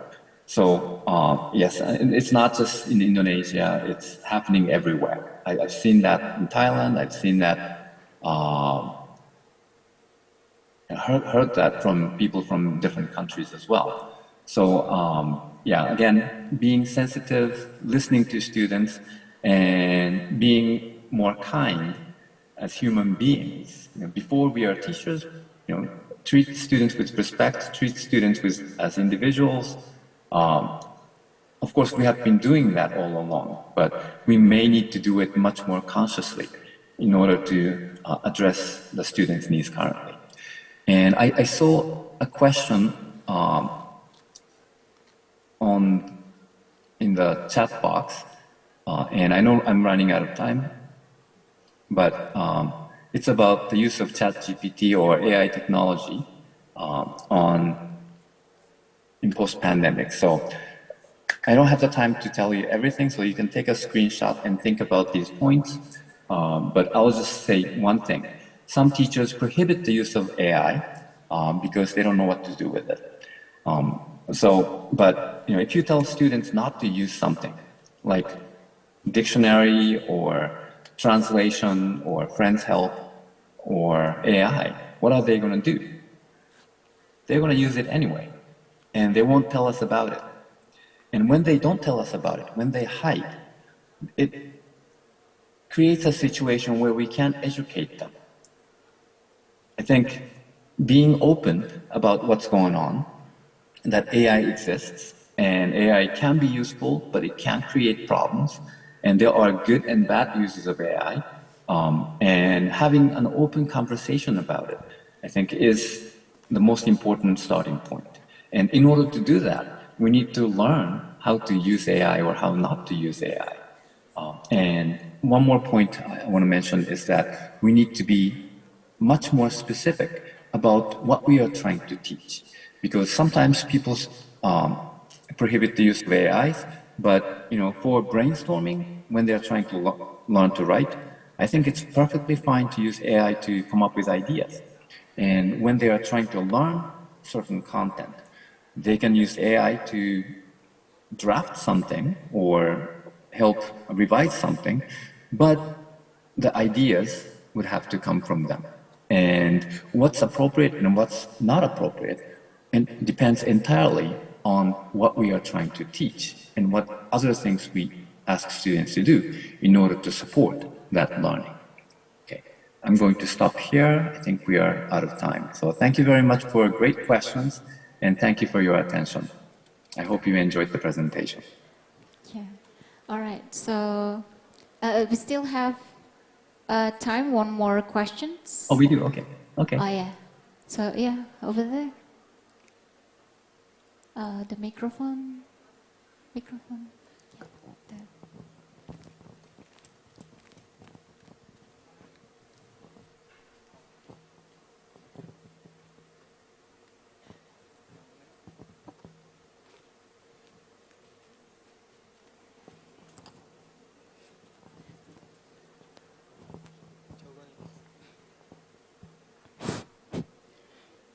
Firstly, I'm so glad to ask this question, and for Mr. Paul Matsuda from Arizona State University, I'm really in with your presentation.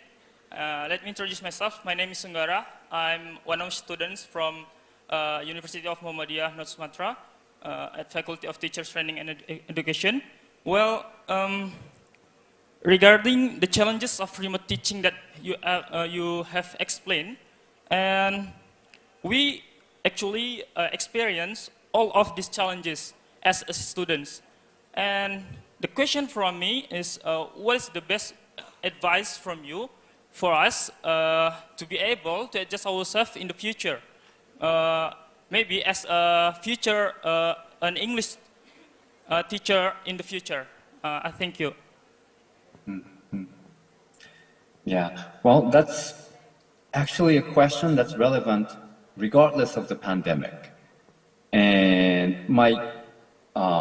if I have to come up with just one answer, it's the open mind. When we think we know how to do things, we stop learning. When we think we know the situation, we stop seeing what's actually going on. So keeping an open mind and open ears, listening to students, observing situations and reflecting, and trying different strategies, different ways of asking questions. I think that kind of mentality is really important for working with students directly in the classroom and also for continuing to grow as professionals. Yeah. All right. So I think we have to end the Q&A sessions right now, Papo.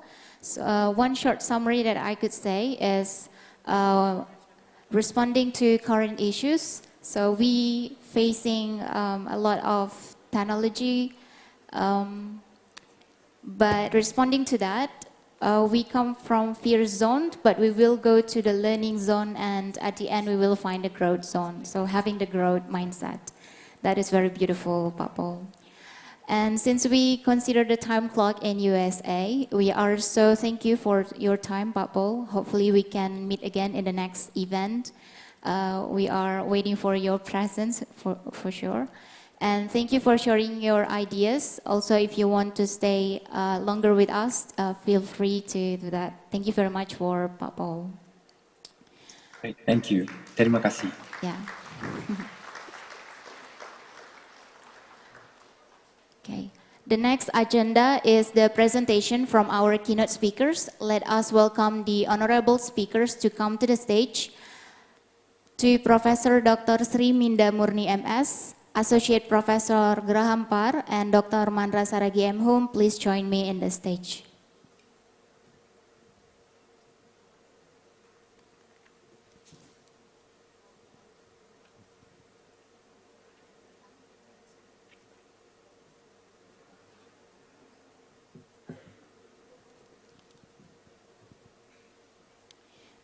Before we start, I would like to remind the participants and audience there will be Q&A session after our keynote speakers do the speech.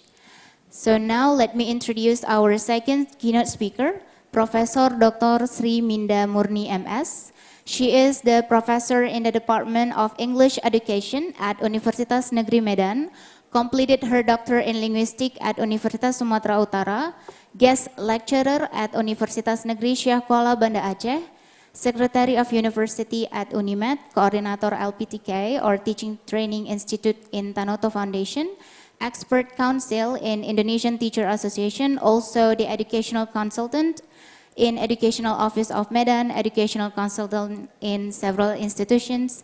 And now let us welcome our speaker, to Professor Minda. The floor is yours. Thank you.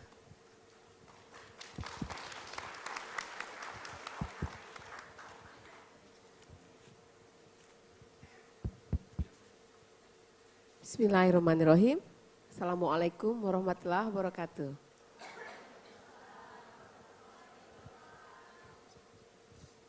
Okay, ladies and gentlemen, thank you for inviting me to this very prestigious session of the international conference. The title of my paper is Responding to Current Issues in ELT, following the theme of the conference. Okay, I would like to start from 4 aspects as an introduction to my presentation. Yes, please. Number 1 is our dreams. Yeah. All of us expect that we have teachers not only read the curriculum, but also they can improvise them, and also design learning experiences with their particular students in their mind. So this is the first expectation. And then the second expectation, that is, we also expect our teachers to be able to maximize real-world context, so it can promote opportunities for students to self-expression. Number 3, we also expect them to be able to design problem-solving activities in the classroom, because we know that this is one way that we can do to promote high-order thinking skills of the students. And then number 4, since we have limited learning resources around us, we also expect teachers to be able to create learning resources. And then the last one is we also expect that the teachers we have can develop students' capacity as lifelong learners. Okay, so these 5 expectations, we start from these dreams or expectations. Now, let's look at our classroom. I visited one English classroom in one district, one school in one district in North Sumatra. As you can see from the whiteboard, the teacher chose the topic capability and willingness. So under the capability, then she introduced or wrote the formula of the use of can, okay, and under the topic of willingness, she wrote the formula of the use of able to, okay. So as you can see, these are students communicating their works. I will describe the scenario the teacher followed that time. In the next slide, please. Yeah, this is it. This is the formula. So she wrote the formula, and then for positive, negative, and interrogative form of the use of can, and also positive and negative and interrogative form of the use of able to. So the scenario is she wrote the formula on the whiteboard and provide 2, 3 examples for can and able in positive and negative and interrogative form. And then the second step is she distributed an envelope of small pieces of colorful cartoons contain English words, so jumble sentences, to arrange by following the formula and the whiteboard. And then as I observe, she walk around helping the groups. As I could see that time, all groups actually needed help, teacher helps. Most of them were not familiar with the meaning of each words distributed. And then as the last step I insisted, I suggested the teacher to ask the students to display their learning product, on the wall to be used as future learning resources. So what we can see from the product displayed in the next slide, please. So this is it. So after 2 times 40 minutes explaining the formula of the use of can and able, and also busy walking around helping students with jumbled sentences, with the use of can, and these are the product. He are able to sing a song. We can cook pizza, is okay. He are able to sing a song. So it means that it is meaningless. So the students do not understand actually what happens. Okay, so this is the portrayal of one of our classroom in one district in North Sumatra. Now let's go to the second phenomena. Next slide, please. Yeah, teacher training. Yeah, I involve myself in many teacher trainings, especially in North Sumatra. So this picture showing teachers are preparing teaching simulation on greeting cards. Okay, so I observed that in every teacher training, year by year, I observed that this topic as the most favorite topic in teachers training.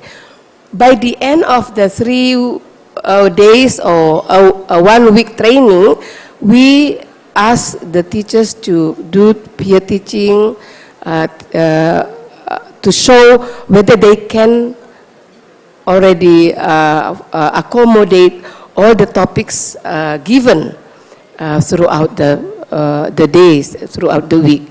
So that's why we ask them to do peer teaching in the last day of the training. So year by year, I observed that this topic, greeting cards, is the most favorite topics the teacher use for their teacher simulation or peer teaching. And then when we then go to the independent curriculum, because we introduced it in the first day, we already told them that the element of writing in independent curriculum is to help students to be able to write information text, imagination text, and persuasion text. So it means that what we provided in the first day of the training will not be accommodated in the peer teaching process. So this is the second phenomena. And the third phenomena, next slide. This is the syllabus. As we can see that the capaian pembelajaran in independent curriculum, the last sentence, we can see that the last 2 sentences, I mean, that they engage in discussion such as giving opinions, making comparisons, and stating preferences. So these 3 components are the 3 materials should be given for the students. But then when we go to the syllabus produced by the teacher, we can see that none of the topic that they provide in the syllabus are related to this giving opinions, making comparison, and stating preferences. As we can see, they start from greetings and leave takings, and then go to it's me and things like that, which like just a complementary materials to the ability to support students to be able to give opinions, make comparison and stating preferences. So there is, this two doesn't match. And when I visited one school here in the central city of Medan, it is just the same. The teacher submit the same kind of syllabus to the headmaster. So it means that, well, we are now thinking of whether the teacher understand or read the curriculum or not, understand the curriculum or not. Okay, so let's go to the next slide.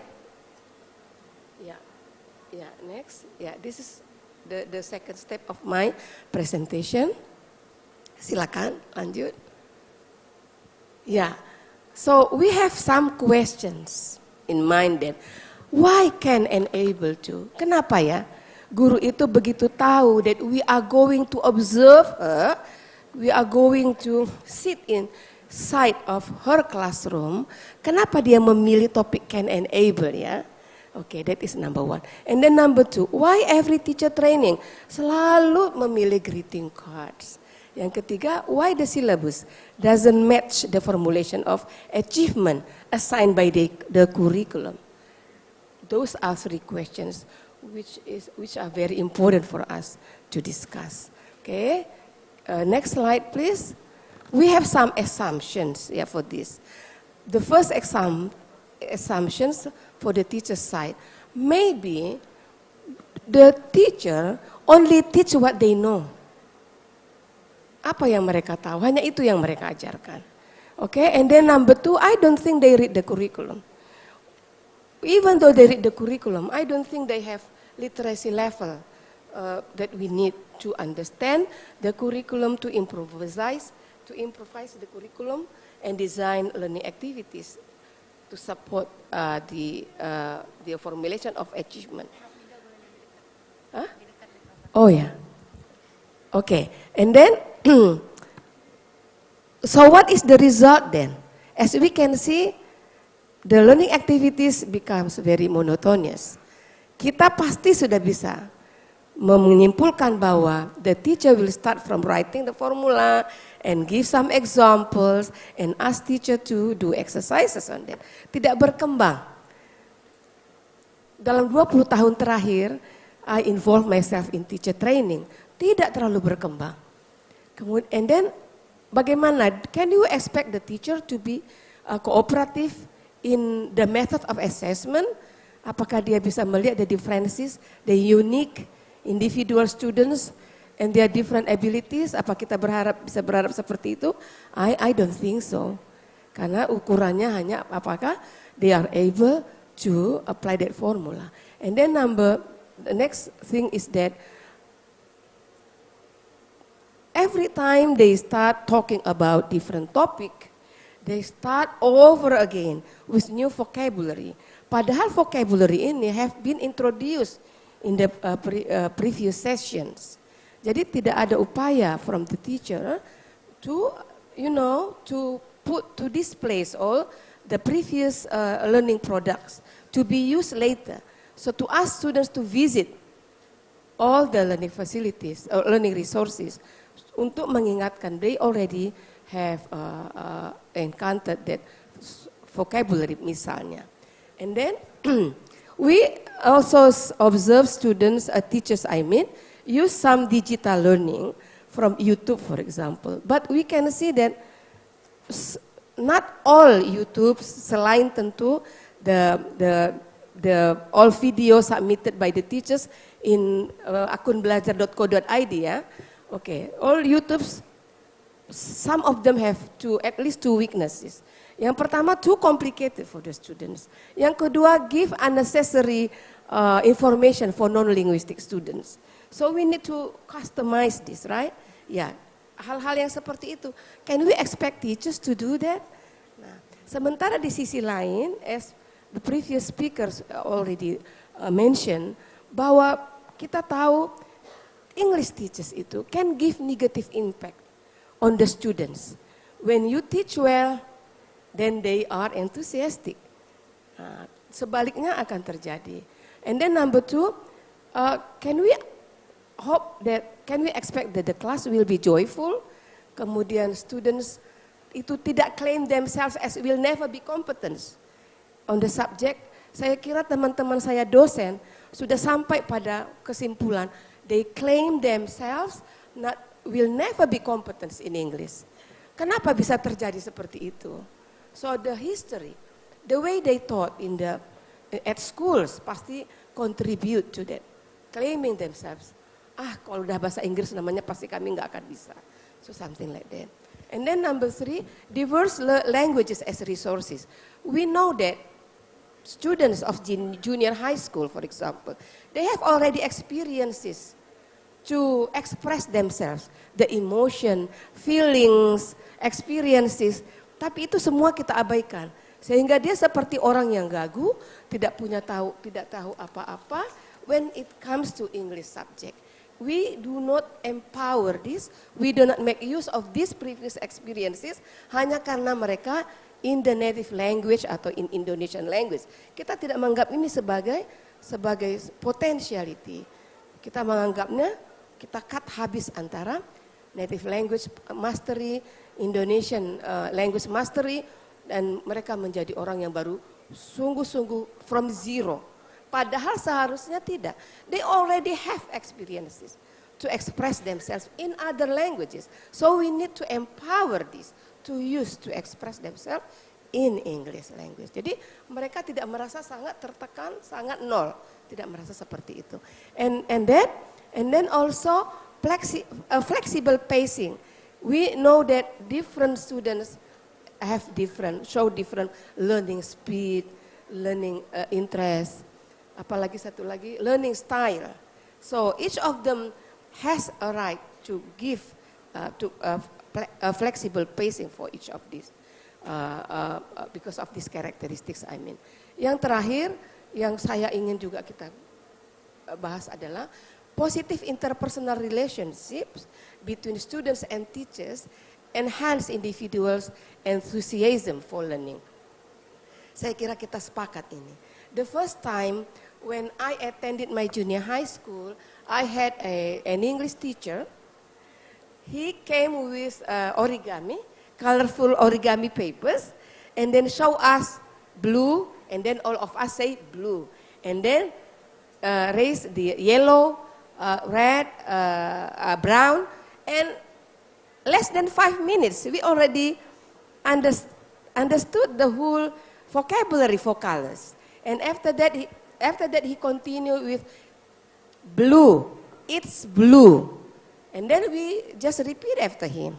And after that, he then add more difficulties in the process by saying that blue, yellow. So it's blue, it is not yellow. So whenever he raise papers, origami papers, we should say it's yellow, it is not red. So it's just very easy. So I think we were all an enthusiast. And this is honestly the reason for me to attend English Department University at Universitas Negeri Medan. Okay. Next. Now, can we solve the problems? Okay, so there are two perspectives that I suggest to solve the problems. Number one is that we can start from what the teacher know. Yeah, whatever they know, they are English teachers at schools. So whatever they know. So we start from what the teachers know. So I help the the teachers, to provide activities which can empower the students' previous experience in their native language or Indonesian language by working on this worksheet. So I ask the students to sit in a group. They can write what they can and what they cannot. So whenever they don't know the vocabulary, the English word, it can wait, okay, until they can ask the teacher or maybe consult dictionary. But they can just use, I can I can ride a motorcycle, I cannot sing. Okay, so just expressing, self-expression. And then for Sinta, as we see, I can masak and she doesn't know the vocab for masak. It's okay, it can wait. Just put masak there. I cannot menggambar. So something like that. I think this can help students. Later, when it is displayed with the English vocabulary, they can go visit this vocabulary many times so they can master the vocabulary. So this is one step that I ask the teacher to do. And then number two, silakan kegiatan berikutnya that we can do. Ya, tidak apa-apa. Ya, next slide. Ya, ini dia. So we can ask the student to answer this question. How many students can swim in your group? How many students can swim in your classroom? How many students cannot dance, for example? They can just go walk around to answer this question. And then the third activity that we can think of, we can design for them, misalnya adalah we are going to celebrate Indonesian Independence Day. List things you need to do and who can do the work. Misalnya mereka katakan we need to clean the classroom. Okay, so who can do the work? Bukan cannot sebetulnya ya. We need to do this and this. Who can do? The next column mestinya adalah the people who can do the work. Jadi Ani, Rina can clean the classroom. And they also need to make a bendera-bendera kertas. Okay, they don't know the English vocabulary. Tidak apa-apa, tulis saja dulu seperti itu. Later the teacher will help them. So Rudy, Sita, and Dewi can make bendera kertas. It's okay. So they can just discuss what we need for Indonesian Independence Day celebration. What we need and who can do the work. So artinya the topic of can tadi itu menjadi meaningful bagi kehidupan mereka. The last thing that we can design for them, silakan next slide. Nah seperti ini misalnya. Maybe we can also introduce this. Maybe it is also working with your class. Kalau dibuat seperti ini, I can swim, but I'm not able to swim today. Lebih bermakna mungkin dibanding ditinggalkan saja your students untuk sibuk dengan I to be not able to things like that. But this is logical ya. I can swim, but I'm not able to swim today. Nah, apalagi misalnya I can dance, but I'm not able to dance today. Tidak perlu pakai argument dulu, reasons why they cannot do that. But at least they are playing with this formula, but it is meaningful because there is a self-expression opportunities di sini. Okay, next. Nah, that is one perspective that I just mentioned. Perspektif pertama tadi adalah we start from what the teacher knows. Levelnya guru itu seperti apa? Kita develop from that one. Kita improve dari posisi itu. And the second thing that we can do is, I think we need to ask students, teachers, to sit with teachers to read together the formulation of the learning achievement assigned formulated in the curriculum. Just seperti ini misalnya. As we know, semua rumusan capaian pembelajaran consists of two. Bagian pertama adalah kompetensinya. The second part is the materials. So if we look at this one, materialsnya sekali lagi adalah giving opinions, making comparison, and stating preferences. Kalau kita masih mengajar good morning dan sebagainya, wasting times. Karena itu hanya bisa complementary, bisa diajar sambil jalan. Jadi we focus on this one as the main materials. Ya, jadi bisa mungkin we play the YouTube, kebetulan ada yang cocok dari YouTube, mungkin bisa dimainkan sebentar. But before I play, I ask the teacher to play the YouTube video. I asked her to introduce to let all the students know what they do while they are watching the video. So they have to fill in this worksheet, preferences ya. Jadi who do you love more? mom or dad gitu. So ada pertanyaan kepada anak-anak. So they have to listen to the video, kemudian memilih, menuliskan di situ. Kalau dia pilih mom, is there any argument? Kalau ada silakan dituliskan. Sometimes the kids do not give any argument. But sometimes the kids itu mengatakan both. I cannot decide. It's a very difficult question. Ada yang seperti itu. Tapi mereka akan mengisi ini while they are watching the video. Jadi bukan setelah menonton video, while they are watching the video. Ada waktu kita mainkan sebentar videonya? Bisa ya? Oke.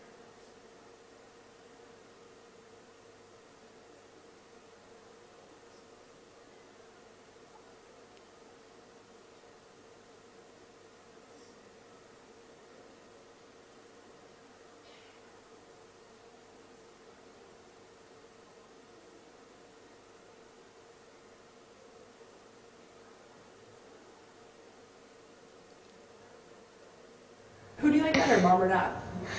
Oh, that's hard.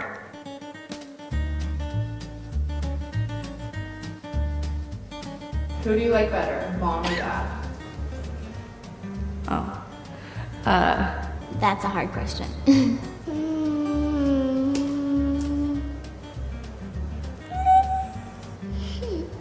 I can't do this.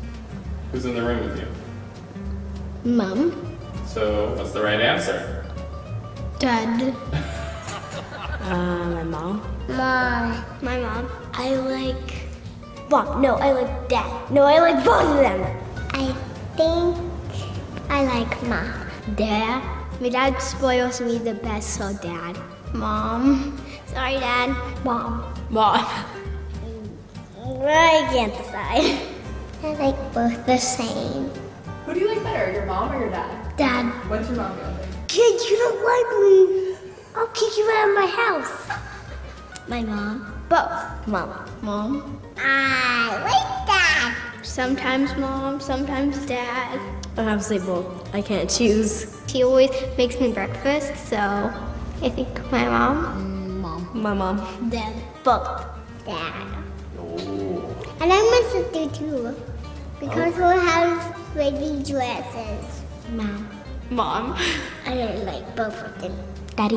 And I like each of them a million or a million plus a million or millions, but 1,000 in it.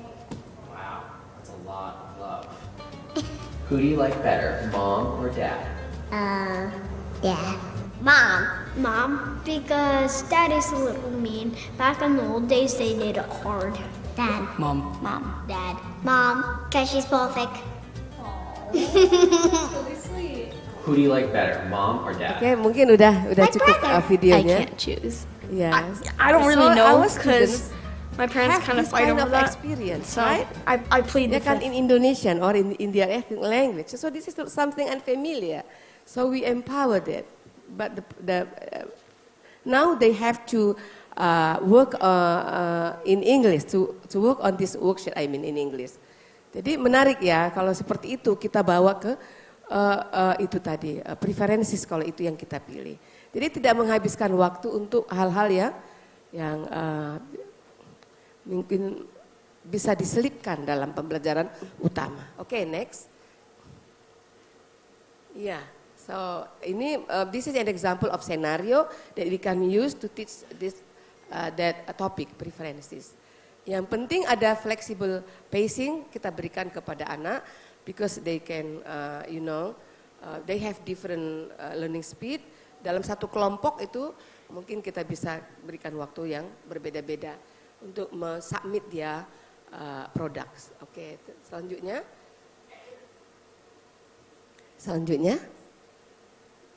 Iya, jadi when we do this, kira-kira which problems we already solve? Apakah kita sudah mulai mencoba empowering what the teacher know? Saya kira sudah ya. Ya, kemudian yang kedua kita help the teacher to read the curriculum. Kemudian kita bantu mereka to conduct non-monotonous learning activities. Apakah kita kira-kira sudah bisa potensial for the next supervising, misalnya membawa mereka kepada do cooperative assessment method. Nah, and then after that, when they have displays around, on the walls in the classroom, apakah kita sudah membantu? Ada learning resources that the students can visit whenever necessary. Kira-kira sepertinya kita bisa sedikit menyelesaikan masalah ini. Ya, next. Nah, teacher training. Nah, this is yang paling sering kita lakukan. Okay, when we find some problems at schools, okay, kalau begitu kita train dulu guru-gurunya. Kita train dulu guru-gurunya. Ternyata, nah, teacher training ini hanya an efficient method of disseminating information. Kalau ada hal-hal baru tentang kurikulum merdeka, silakan teacher training. Tapi apakah itu bermanfaat? Kita lihat in the bold type itu saya tulis, in most cases teachers need support as they transfer that newly acquired knowledge to the learning process within the classroom. So they need support. Jadi training satu hal, tapi implementing it in the classroom another thing, gitu. Dan ternyata menurut penelitian, the last sentence that I put there, dikatakan bahwa government shows lack of context-specific understanding of teaching practices. Karena selalu menganggap guru datang dari latar belakang yang sama. Mestinya kan sudah S1 graduate, mestinya harus level yang sama. But the problem is that selalu ada context-specific in every schools as I approve during my visits. Oke. Kalau begitu apa pilihannya? Saya kira mentoring, kalau bisa didiskusikan mungkin di dalam perkumpulan program studi ini, how to empower the mentoring system. The university, misalnya apakah lewat dosen or maybe students, bagaimana kita memperkuat mentoring ini? Because the institution that we have right now, silakan next slide. Ya, next.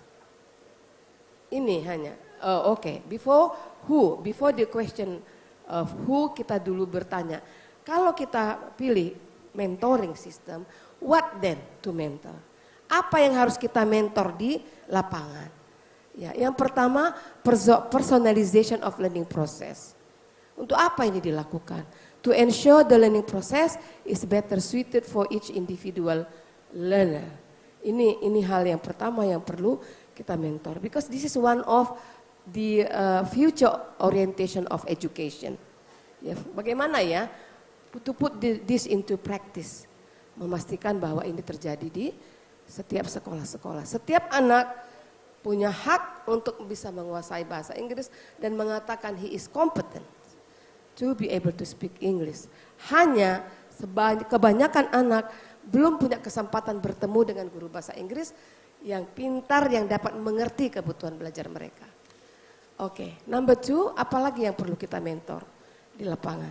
Next, teachers quality improvement. What quality of the teachers that we need to improve? Saya kira sepakat saya tadi dengan previous speaker kita tadi dari Arizona ya.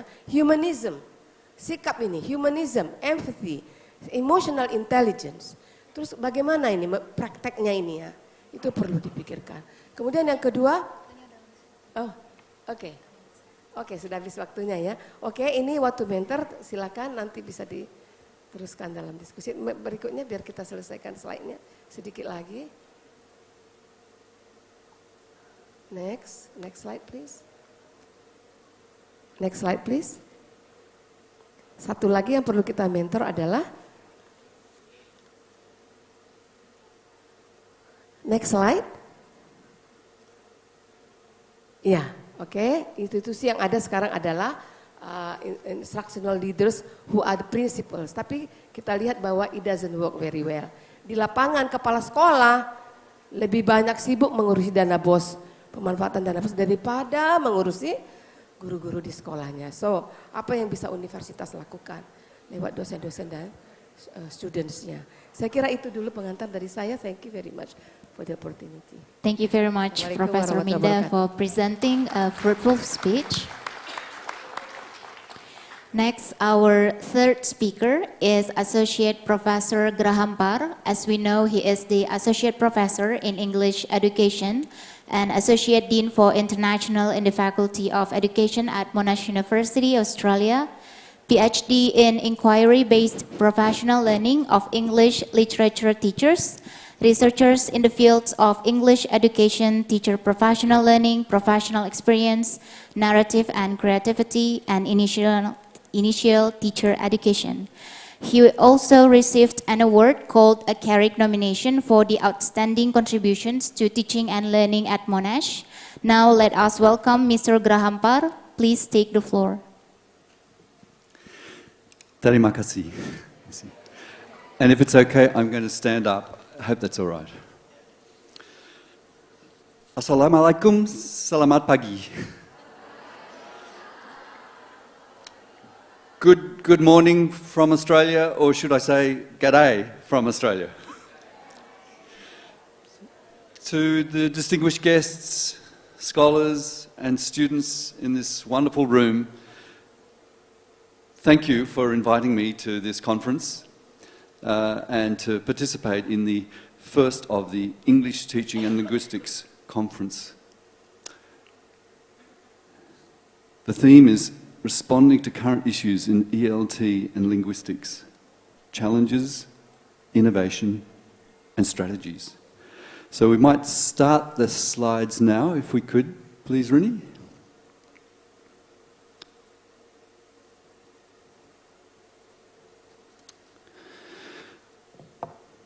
So the issue that I would like to pick up is something that both of our speakers so far have already begun to speak about. And it's that importance of us engaging with each other, talking with each other. Not just talking with the people that we are comfortable talking with and whom we know and we are familiar with and we feel, we can say the right things and not get upset. But this notion of dialogic English language education is becoming extraordinarily important throughout the world.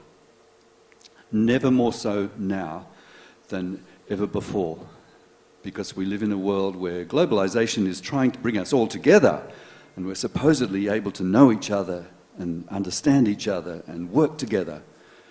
But we also know that's not always what it happens. So we want to bring our young people in the world into a world where they are comfortable about speaking to everyone in English, about approaching them in English, about talking with them in English, and not just the people that they are comfortable with. So, dialogic English language education. I'm going to do a little bit of theorizing of this, but I'm going to move as quickly as possible onto some practical examples so that I can illustrate what I mean by dialogic English language education and the ways that we can understand it and use it in our classrooms. Thanks, Rini. Okay, let me say a few words about dialogic English language education, and I'm going to use that little image there of a strange-looking person talking to another strange-looking person holding a microphone. It's from a wonderful writer, illustrator in Australia called Sean Tan. Thank you, Rini. And instead of coming up with a definition of English, dialogic English language education, I want to propose a set of principles. And you notice that on the right-hand side, I've put it in the context of the sustainability goals of the world. Because it's as big as that. It's not just getting kids to talk to each other in the classroom in English, although that's really important. So, first of all, dialogic education, what are some of the claims made in the literature about it? Well, it's not that we're asking kids to do something, young people to do something which is unusual. Language itself is social, so if we want them to learn the language, we want them to be social in the way that they're learning language, in many of the ways that the professor before me was talking. This notion contests the belief that knowledge about anything, certainly knowledge about language, can be simply transmitted from teacher to learner. The nature of knowledge is dialogic. Same with culture. We can't just tell someone about it. They need to be able to engage to really understand what culture is. Dialogic education also recognises and challenges and connects knowledge and identities. It's not just a feel-good thing where everyone comes together and feels good. Sometimes it challenges, and it needs to. It's helpful for problem solving, but it's also not about trying to get everybody to think exactly the same thing at the same time, in the same way. And I think Pak Paul was talking about that in very similar ways in his presentation. And finally, this very big claim, it aspires to build a better and more sustainable world in the future. Because if our young people in our classrooms can talk to each other in English, and they are not all the same, then they can talk to others in English who are not the same. And so we build a world where people are using English to be able to communicate and better understand each other. Okay, Rini. So, as I said, I don't want to spend too much time on the literature or the research, but there's an enormous amount of research out there about dialogic English language education. There's a couple of people, lots of people talk about dialogic understandings of education. What does it mean to be dialogic in the way that we teach each other? And I'm going to show you it's not just about how we talk to each other, although that's important. There'll be some practical examples of what does dialogic teaching mean. Well, we've heard some practical examples already this morning from the United States and from here. But we're also going to think about dialogic talking and thinking, and there are a number of really important researchers who've worked in that area. Okay, let me have a look at some of them. Next one, please, Rini. But before I do that, I don't want to try to build up expectations of dialogic education. It's so wonderful. Let's all get excited about dialogic education. Except, it's a great idea, but, Rini, I wonder how many of you heard this notion of dialogic education and thought, oh yes, it's such a wonderful idea, but, and I'm not going to go through all of these ideas, but these are all of the reasons why dialogic education, sometimes people say, ah, yes, it would be wonderful, but. It's a bit like this wonderful tool. Looks great there, but without the hammer, without the handle on the hammer, we can't use it. But I also want to show that there are all sorts of ways that we can actually address that. Unfortunately, in many of the other presentations I've been doing in Indonesia, we can actually experience what that dialogic education is like, but we don't quite have enough time for it today. So, but all of these things are things that we need to be aware of. We need to engage with them dialogically and say, yes, large class sizes, but at any moment I can ask my students to turn to each other and respond to this simple question and talk to each other in English for 1 minute. And then my classroom becomes dialogic. Okay, lots of ideas there. Let me move on though. Thanks, Rini. It begins with the notion of language being dialogic. And there's so much literature about this, I haven't got time to talk about it, but let me just talk to one theorist, a man called Mikhail Bakhtin. Some of my previous and present PhD students who are here have heard me talk about him before. What does he say about language, Rini? He says, and let's think about this in the way that we understand, not just English, but any language. Every word we speak or write is half someone else's. It becomes one's own only when the speaker populates it with his own intention, his own accent, when he appropriates the word, adapting to his own semantic and expressive intention. Before that is prior to this moment, the word doesn't exist in a neutral or impersonal language. we don't actually get our words out of dictionaries. We get them out of interacting with people. And that's what we're wanting our students to do in our English classrooms. So this is what dialogic education says. Okay, if language is like that, how can we actually use that when we're teaching English? Okay, thanks, Rini. So let me show some quickly, I'm going to move through this very, very quickly, some approaches to dialogic education. Thanks, Rini. Firstly, this notion of developing a culture of dialogue. Somebody comes into your classroom and they say, this is a classroom where we talk. Not all at the same time, not for the whole class, but I will never come into this classroom and sit for a whole class and not say a word. That cannot happen in my classroom, because this is a classroom where we talk, where the teacher finds ways to get students to be able to talk and to express themselves and to be themselves. And the teacher can do this in a number of ways. They can ask a validating question which says, oh, this student says something about this. What do we think about this student's idea? And all of a sudden that student feels, hey, wow, I must be somebody if the teacher actually said yes and asked a question on the basis of something that I said. So asking validating questions is one of the ways that that student's going to speak up next time. And another one is an authentic question. It's not a question that requires a right answer.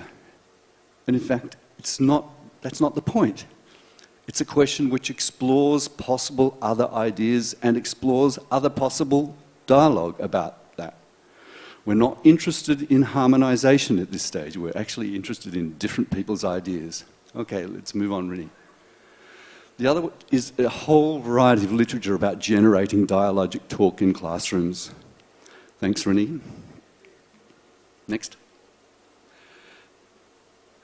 Can we just click all of those? Thanks, Rini. So that involves a whole lot of principles about collective talk, where students and teachers work together, not one against the other, not even one controlling the other, but they work together. They acknowledge each other's viewpoints. They support each other's viewpoints, and they build on each other's viewpoints. Okay, let's explore this with a particular example. Thanks, Rini. I want to give you an example from a Year 10 English class in Australia. And it was a situation where a teacher was wanting to teach a novel about First Nations people in Australia, but her class had had very little experience or knowledge of First Nations peoples. She wanted to get them to talk with each other about First Nations peoples. She didn't want to give a lecture and say, listen, sit down for 15 minutes while I tell you everything you need to know about First Nations people. That was not going to help. What she wanted them to do is to express their ideas about, and so she gave them this illustration. And she said, what do you think this means? You know, it was one of those authentic questions where there isn't a right answer. I wonder, as you're looking at it, what you're thinking, what does it mean? What's going on there? And she asked this question, she asked them first of all to think in their own heads, so there was kind of dialogue going in their own heads when they're thinking, oh, it might mean this, it might mean that, gee, I'm not sure, might be this as well. So she asked them, first of all, to think in their heads and to have an inner dialogue. And then she said, okay, talk to us in the class. What do you think this means? The first person to speak was Trudy. Thanks, Rini. Trudy said, well, it's supposed to be an Aboriginal woman, a First Nations person in Australia, I think. And she's screaming. You can tell because she's got the lines sort of coming out of streaming from her mouth. Was that what you were thinking? Some people said, no. That's the potential for more dialogue. And what did the teacher say at this moment? She said, What's she screaming about, do you think? She didn't say, you're right, or you're wrong, or think again. She asked another question to get people continuing to talk. And the next person after that said, oh, there are two giant white hands and they've been placed across their body. They're suffocating her. They're squashing her.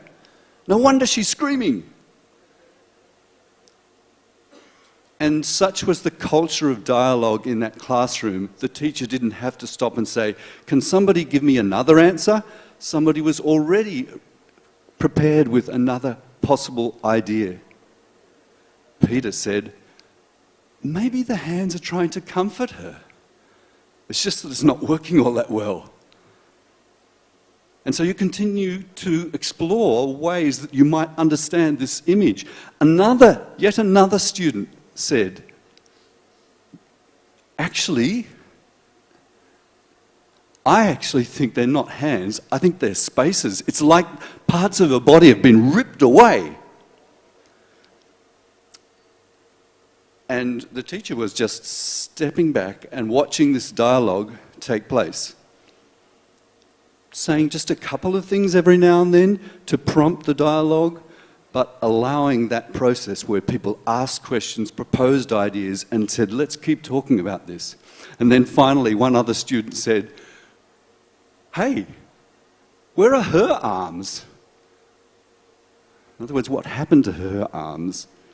And in this short 5 minutes of conversation, she had achieved many of the things that she might have otherwise achieved if she'd tried to give a 15-minute lecture on the issues of First Nations people in a colonial kind of Australia. But it had been achieved with so many people speaking up and chatting in a dialogic way. Okay, so next, Rinny. So how is this dialogic? Thanks, Rinny.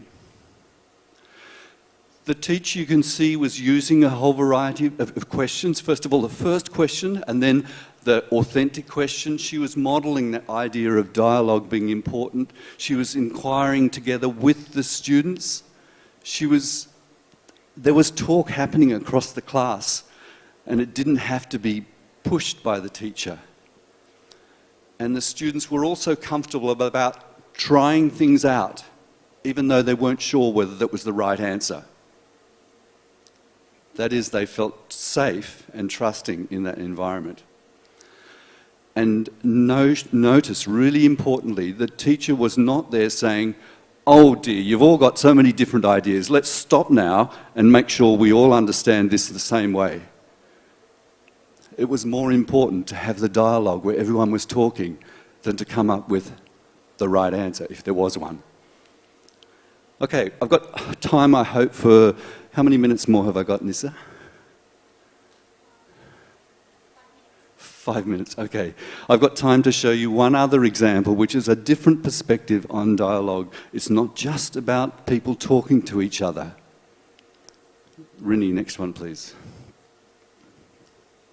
This is called dialogue across difference. And I want to present it as another aspect of dialogic education. And it becomes really important when we're thinking about those bigger, back please, when we're thinking about those bigger issues of, what are we trying to do in the classroom? Yes, we're trying to get our young people to learn and to speak and be confident English and correct English speakers. Why are we wanting them to do that? Because we want them to be able to speak up and have their say in a world where it's important for people to understand each other and to reach out to each other. And so dialogue across difference says we need to be able to find ways of talking with others that don't have the same ideas as us. Otherwise we'll never understand them and they will never understand us. And then the idea of dialogue becomes so big. Okay, so this dialogue across difference, and here the idea is not necessarily to get students to talk to each other, although it's there, it's actually get students in their inner dialogue to think about different ideas. Let me show you an example of how that was done in another Year 10 English class. Thanks, Rennie. So just briefly, there's this idea of inner dialogue, literal dialogue, where people are talking to each other, inner dialogue, where there's dialogue within individual young people's minds, dialogue sometimes between the past and the present, trying to bring those together, and then this idea of dialogue across difference. It's something I wrote about in my book in 2010, which came out of my PhD. Okay, next, Rennie. Okay, so this was the task that an English teacher set her class. Create a short video in which you explore possible interpretations of a short poem combining different texts or different art forms or different language modes with the original poem. And every child in that classroom chose a different poem. Okay, let me just briefly show you the poem that one student chose. It's tricky, so don't feel like you have to make sense of it immediately, but let me just pause for 30 seconds for you to have a quick read of that.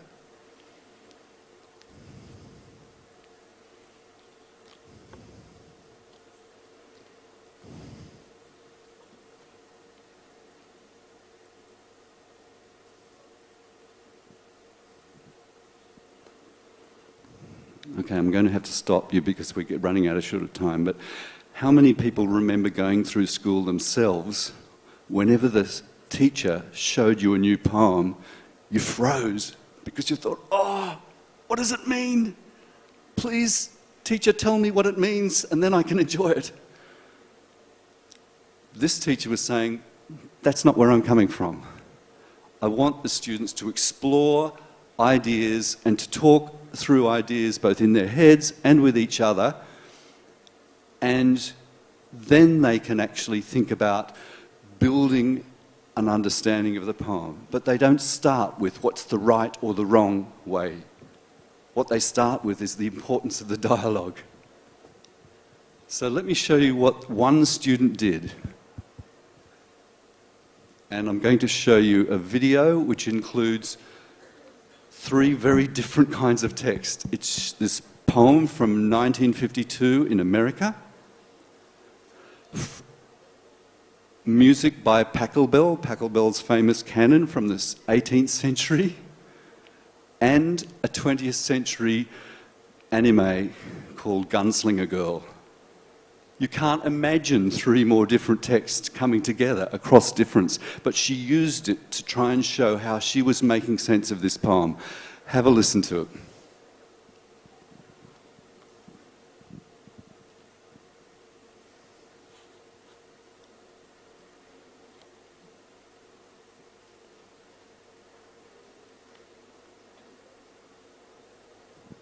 Oh no, the sound's not working.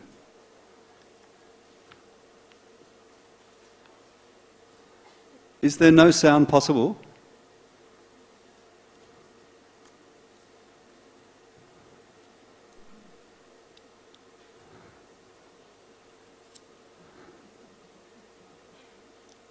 Oh, that's so disappointing.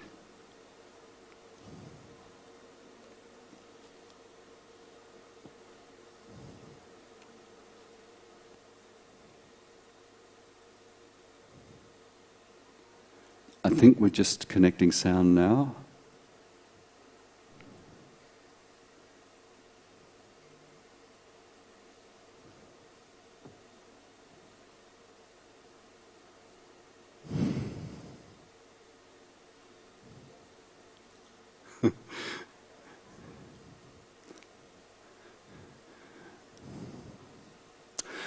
I'm afraid we're going to run out of time and we're not going to be able to hear this, which is really disappointing. I'm just looking to see whether there's any hope of being able to retrieve this. Do you think we can get sound, everybody? Yes? Yes, the sound will come.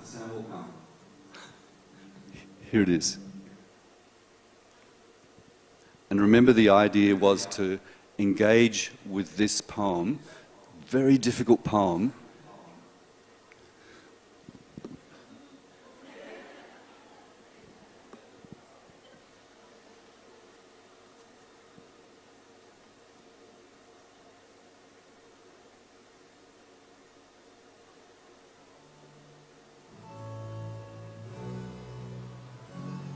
And can we see the images too, please?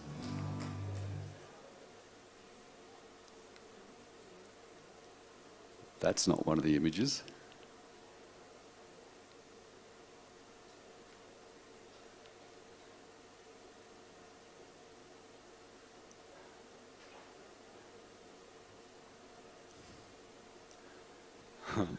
I think we are just going to run short of time, which is not fair to our other speaker if we keep taking this time. You know the music. Does anyone recognize that music? Some people might recognize that music. I hope you get the idea that the students were bringing together texts from so many different ways. They were trying to engage in a dialogue across difference in order to be able to make sense of these poems.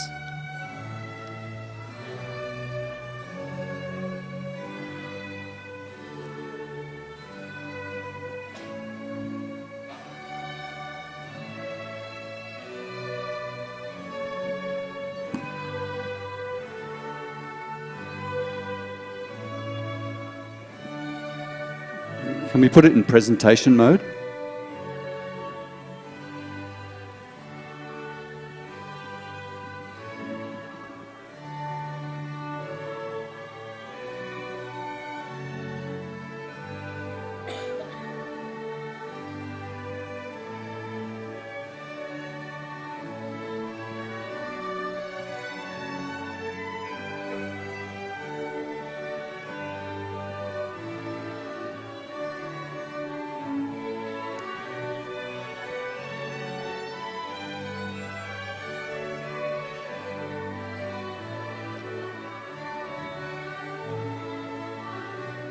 Okay, we'll probably have to cut it short there. I'm sorry that we haven't had more time, and I'm sorry about the delay in getting that started, but you can see that was extraordinary. And remember, the main point of the exercise was not to say, I know exactly what this poem means. That was not the point. Although the student was beginning to make sense of it by doing this work across these different unfamiliar texts and bringing them in connection into dialogue with each other. No, perhaps more important than that was that she was engaging with difference. She was putting these texts into dialogue with each other. And that's what we're trying to do when we're doing dialogic teaching in a classroom. Sometimes in the students' heads, sometimes when they're talking with each other, sometimes when they're talking with the teacher. But in all of these ways, the students feel like they matter. It means that a teacher does less talk from the front of the classroom, and it means that there won't be a time where a student comes into a class and said, I went the whole class without talking once. It can't happen. Thanks. Just quickly on to the last slide. Rini, I'll just go to the very last one, move past this one. Yep, next one. So, these are the big takeaways from my presentation. Dialogic education is valuable for improving students' deep thinking, their learning, their problematizing, and facilitating group work. It's important for that. The way that teachers ask questions are really helpful in that. But it's much more than that, as important as that is. It's also about dialogue between individuals, within individuals, dialogue across time, dialogue across difference. It's not just a set of techniques. It involves understanding that dialogic nature of language and culture and knowledge. But it's not easy to do, and teachers need time and support to be able to learn in this area. And lots of people are doing this, and I encourage you to do that if you can, and to get support from your school leaders and from your institutional leaders if you're working within teacher education at universities. Finally, big claim, but I believe in it passionately, a culture of dialogic education will help us to build a better world that doesn't get afraid or agitated or fearful of difference, but sees difference and diversity as a resource to be utilised, not a problem to be avoided. I'm sorry I went over time, but thanks very much. Thank you very much for Mr. Grahampar for sharing your ideas. Our last speaker is Dr. Mandra Saragi M. Dr. Mandra is lecturer and Vice Dean 3, Faculty of Teaching, Training and Education at Universitas Muhammadiyah Sumatera Utara. He completed his master degree in English Applied Linguistic program, Doctor in Applied Linguistics at Universitas Negeri Medan, also the PIC of Mahasiswa Merdeka UMSU program. He just published a book in collaboration with Professor Amrin with entitled A Study on Discourse Analysis on Systematic Functional Linguistics. Now, ladies and gentlemen, let us listen to our speaker, to Mr. Mandra. Time is yours. Well, thank you, Nisa. Thank you. Assalamualaikum warahmatullahi wabarakatuh. Good morning, ladies and gentlemen. Are you hungry already? Okay, I know you. Now, just give me a short time to deliver my presentation today. Right, the three keynote speakers have briefly talked about language teaching, and now my turn is going to talk about linguistics. And this, my main topic, language policy and ideology, mapping linguistic landscape of Medan.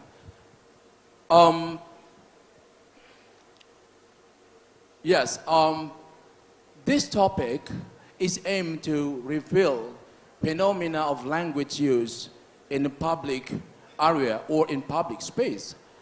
In linguistic terminology, it is commonly said, or it is well known as linguistic landscape. So in this context, mapping linguistic landscape is aimed to investigate the realization of language policy, especially made by local governments. And then, by mapping linguistics landscape also, is going to investigate, is going to describe what ideology are influence of making linguistics landscape. Well, ladies and gentlemen, firstly, I'm going to talk about a language policy. Language policy, next. Next.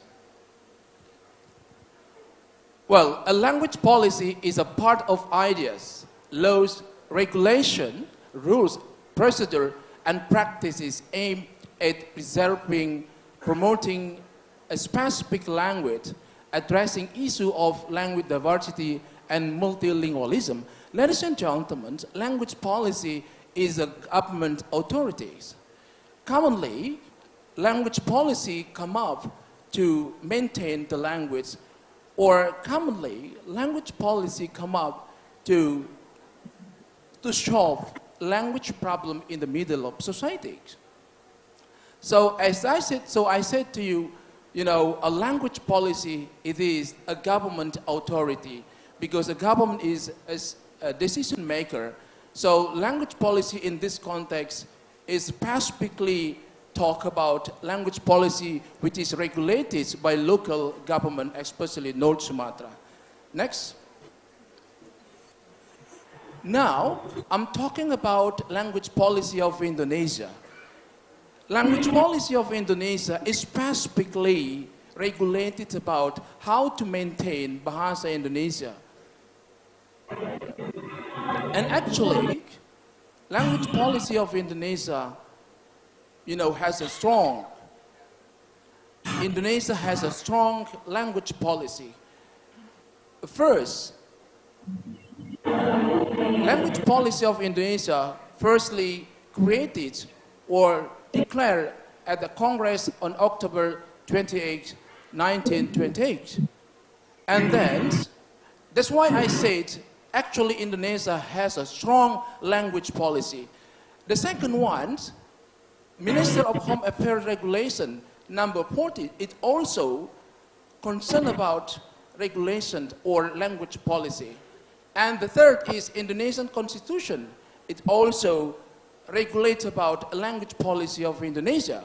And then the fourth is Indonesian government regulations. It also specifically regulated about how to maintain Bahasa Indonesia. And last one, a governor of North Sumatra local regulations. So this study or this topic is specifically to examine the realization of this local regulation, governor of number 8, 2017. So here's, you can have a look, the clear regulation that made by a government or a governor of North Sumatra, bahwa penggunaan bahasa Indonesia, sorry talking bahasa Indonesia, penggunaan bahasa Indonesia wajib digunakan, look at number K, untuk nama bangunan atau gedung dan jalan. So this regulation, I think is clearly already, is bravely regulated about using language or using Bahasa Indonesia in a public area. So as I said to you, ladies and gentlemen, this study will investigate, will examine the realization of local regulation number 8, which is, you know, we must use Bahasa Indonesia, and all of us, all elements, must use Bahasa Indonesia in the linguistic landscape. Next. And now, the second parable is about language ideology. As I said to you, by mapping linguistic landscape, we are going to investigate what language ideology. Language ideology is about belief, values, and attitude held by individuals and societies about language use and language diversity. Ladies and gentlemen, language is the core material of ideology, because ideology is invested by you know, language is invested by ideology. So, you know, in this study, we would like to reveal what ideology has influence of making the linguistic landscape, especially in Medan. And also, we would like to investigate what motifs are strongly influence the linguistic landscape of Medan. So the two variables, mapping, so linguistic landscape can be used to investigate language policy and then also language ideology. Next.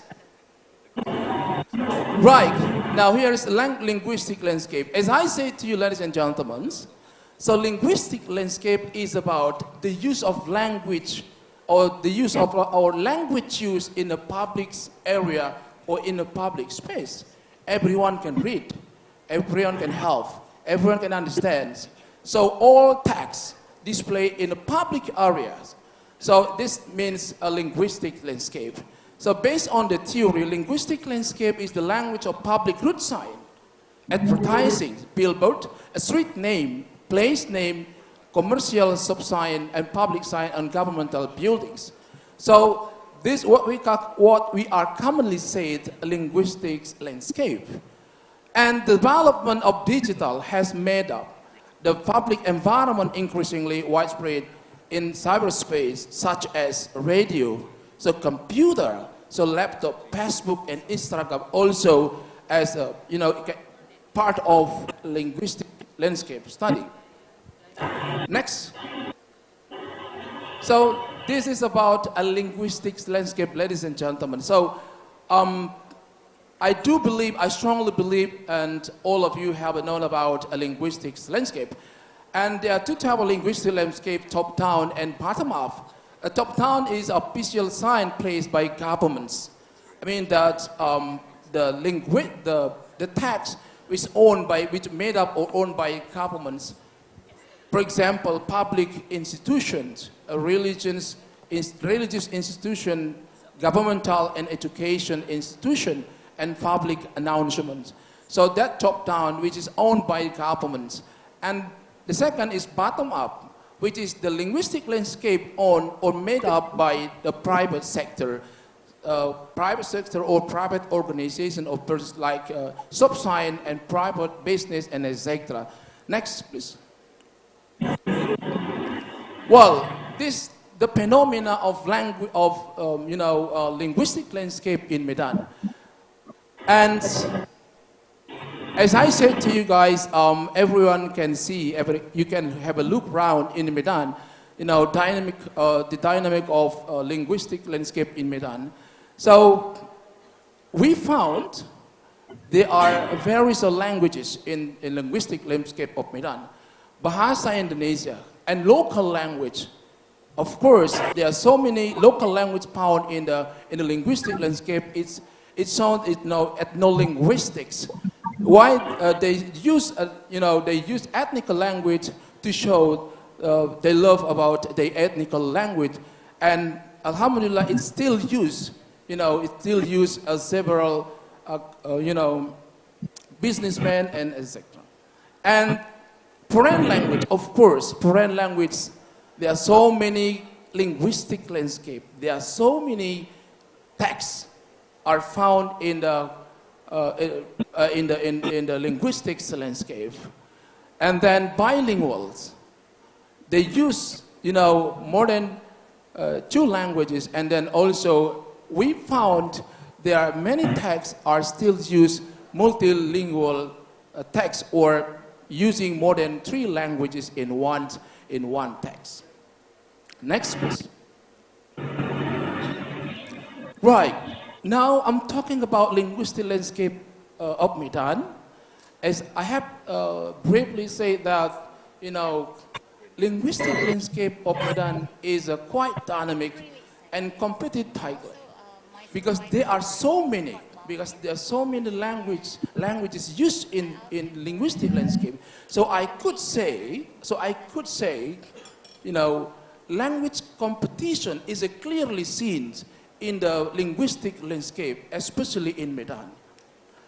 And why did I say dynamic? Because there are many institutions or organizations, publics, political and social, culture, and commercial agencies participate in the linguistic landscape of Medan. So, ladies and gentlemen, by observing, you can observe linguistic landscape in Medan, and we can see, the reality that language competition is occur in the linguistic landscape. I do believe not only in Medan, okay, in the big country, big city around Indonesia, so it happens also, not only in Indonesia. Next, please. Right, this example, ladies and gentlemen, example of language used in public space. In the middle, like Medan Car Free Day. So, if we look, see, based on a language policy that made up by local governments actually is not good, because it's clearly said or stated that we must use Bahasa Indonesia in a public area. Like this one, my right side, tanah ini milik pemerintah, akan dibangun Sumut Sports Center. Right? So, by looking this data pictures, so we are interested to know what ideology are influence making this text. Why must use English? Why not use Bahasa Indonesia? By using Bahasa Indonesia, I think it not make a loss of sense. But that's the reality. So this example, some example of, linguistics landscape in Medan. Next, please. Next. Right, so this one phenomena, ladies and gentlemen, error in the use of language of Bahasa in a public space. I strongly believe that there are many. Yeah, because, in public space, we are seldom use a very formal language. Yeah. We are commonly use,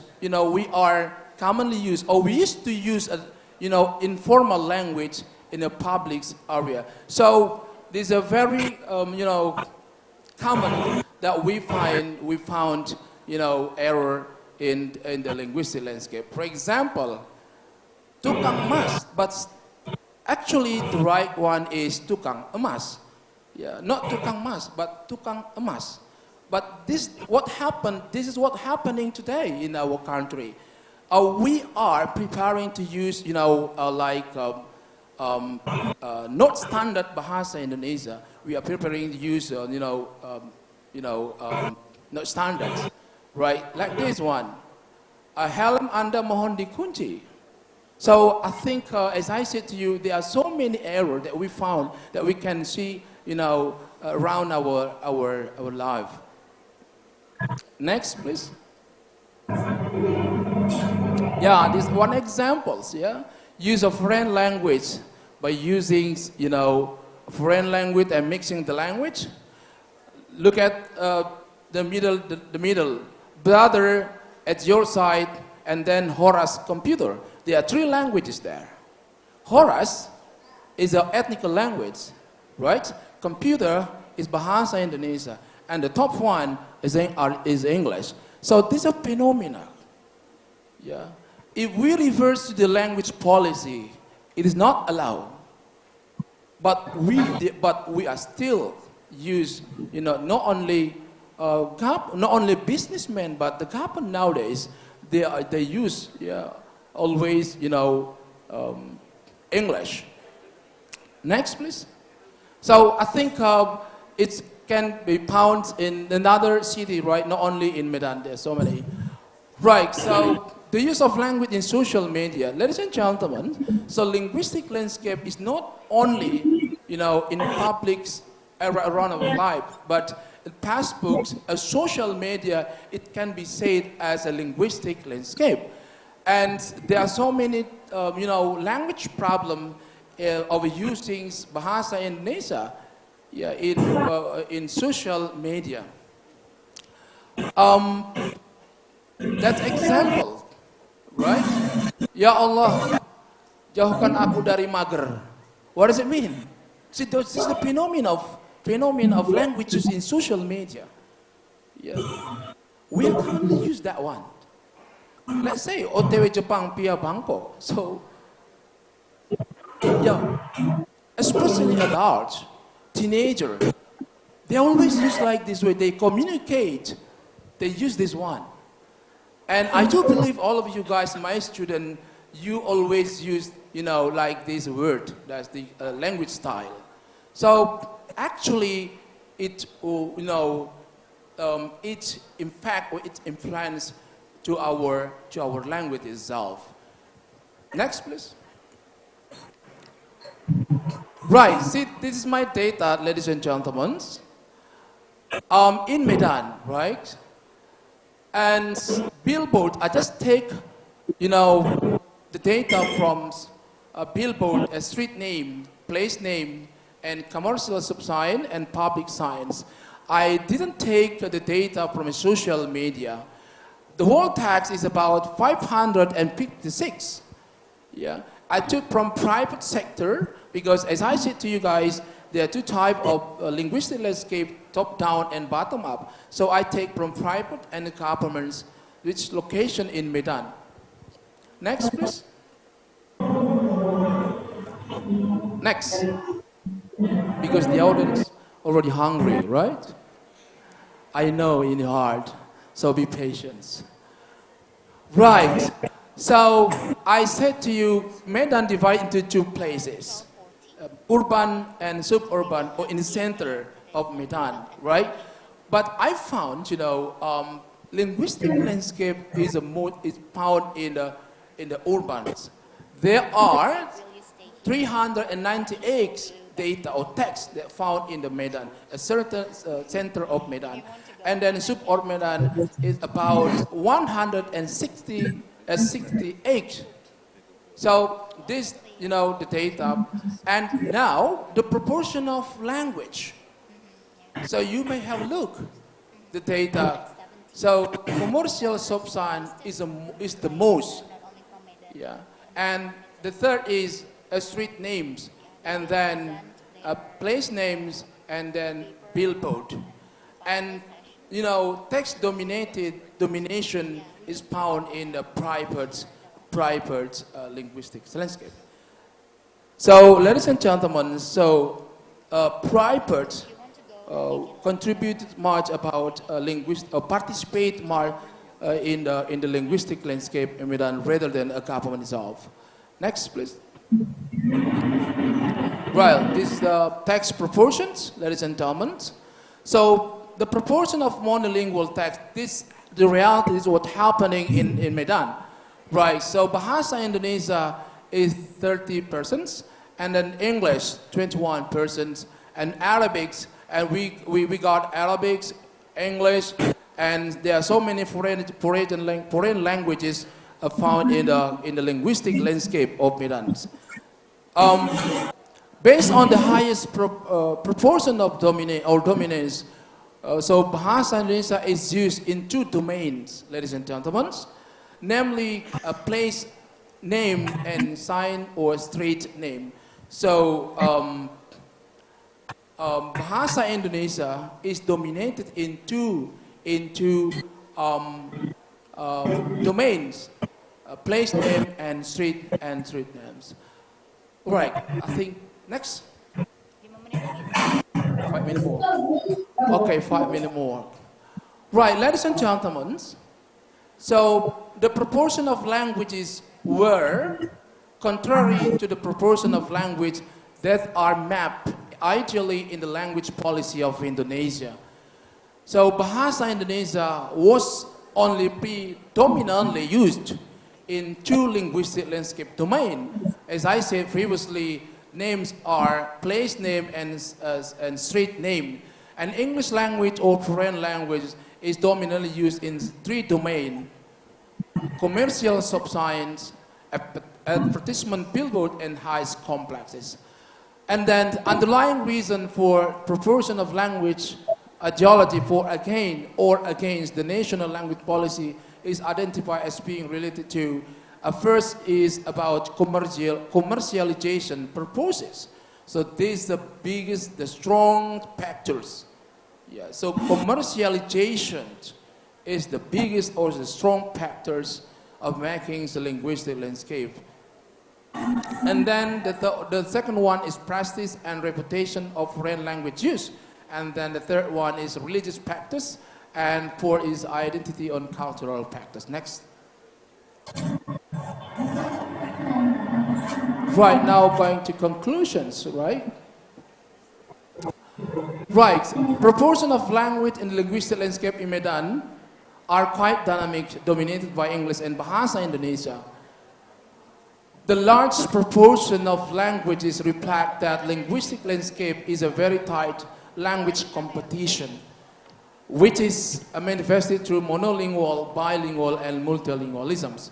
And the second one, the language proportions of linguistic landscape in Medan prove that regional regulation number 8, 2017 has not been implemented optimally because Bahasa Indonesia has not played the role of being the main language in Medan public space. And the next one, the reasons, the reason of proposing of language ideology, as I have mentioned before. Next. Right, linguistic landscape in Medan reflect language competitions in multilingual communities, where social norms and rules are negotiated, constructed, and mutual agreed by the contestant concerned on one side and the government's authority as a referee on the other side. Next. So these are challenges, some challenges for language policy or linguistic studies. First is, next. Now, yes, as the three keynote speakers previously say that, so technology become a challenges. Technological change become a challenges, not only to teaching but also to a linguistics area, especially language policy. Next. And also linguistic diversity. Of course, linguistic diversity become the challenges for our language, especially for our language policy, because everyone, because of many languages, everyone can use, can determine to one language. Next. Right, ladies and gentlemen, implications. Let me tell you implication of this study.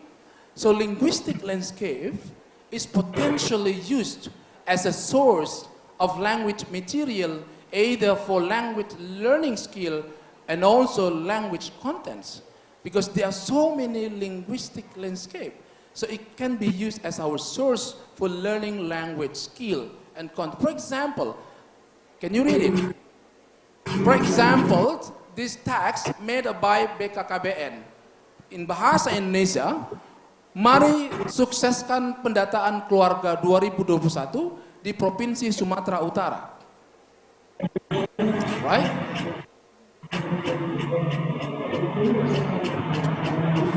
Pastikan keluarga Anda terdaftar dengan benar. Kedua klausa dalam teks pada tingkat wacana dapat digunakan untuk membelajarkan modus dan fungsi ujar. This example. Kedua klausa itu memiliki modus imperatif and subject yang dilesapkan. So pelesapan adalah hal yang wajar dalam klausa dengan fungsi ujar perintah dalam bentuk penuh teks itu sesungguhnya seperti mari kita menyukseskan. Mari kita menyukseskan pendataan keluarga 2021 di Provinsi Sumatera Utara. Anda pastikan keluarga Anda telah terdaftar dengan benar. So these examples. So the text in the linguistic landscape can be used for our resources for learning language skill.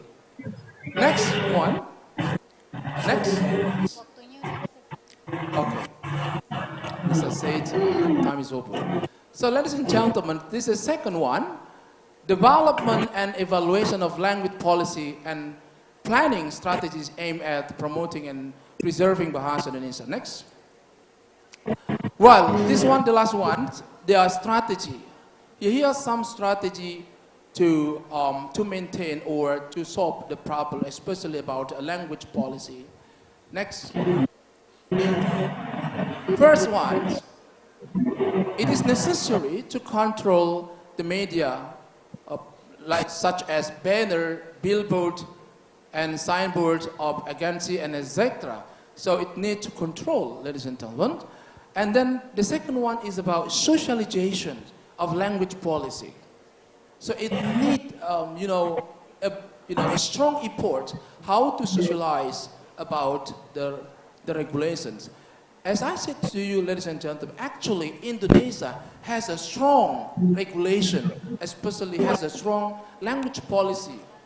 But we don't have, sanctions. That's, the weakness of that regulations. The government did not create punishments about that one. So, ladies and gentlemen, we cannot implement the regulation without any punishment. That's the point. Next, I think that's all, ladies and gentlemen, for my short presentations. Thank you, and Assalamualaikum warahmatullahi wabarakatuh.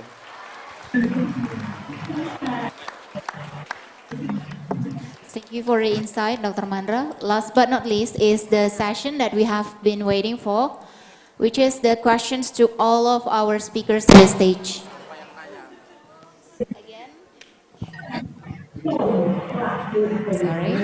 Again, for the online participants, you may write the questions in the comment sections.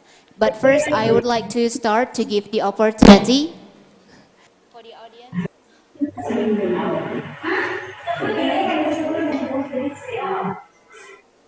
Apologize for that.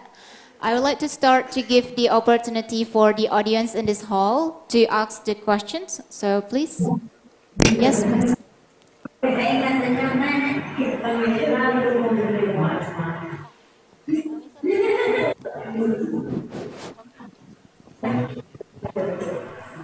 Okay. Assalamualaikum warahmatullahi wabarakatuh.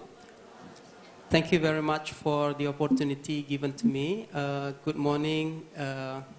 My question will be toward the Dr. Graham. But firstly, I would like to introduce myself. My name is Husni. I am the educator or faculty staff here in this university, and I am also a student, PhD student at Monash University in Australia.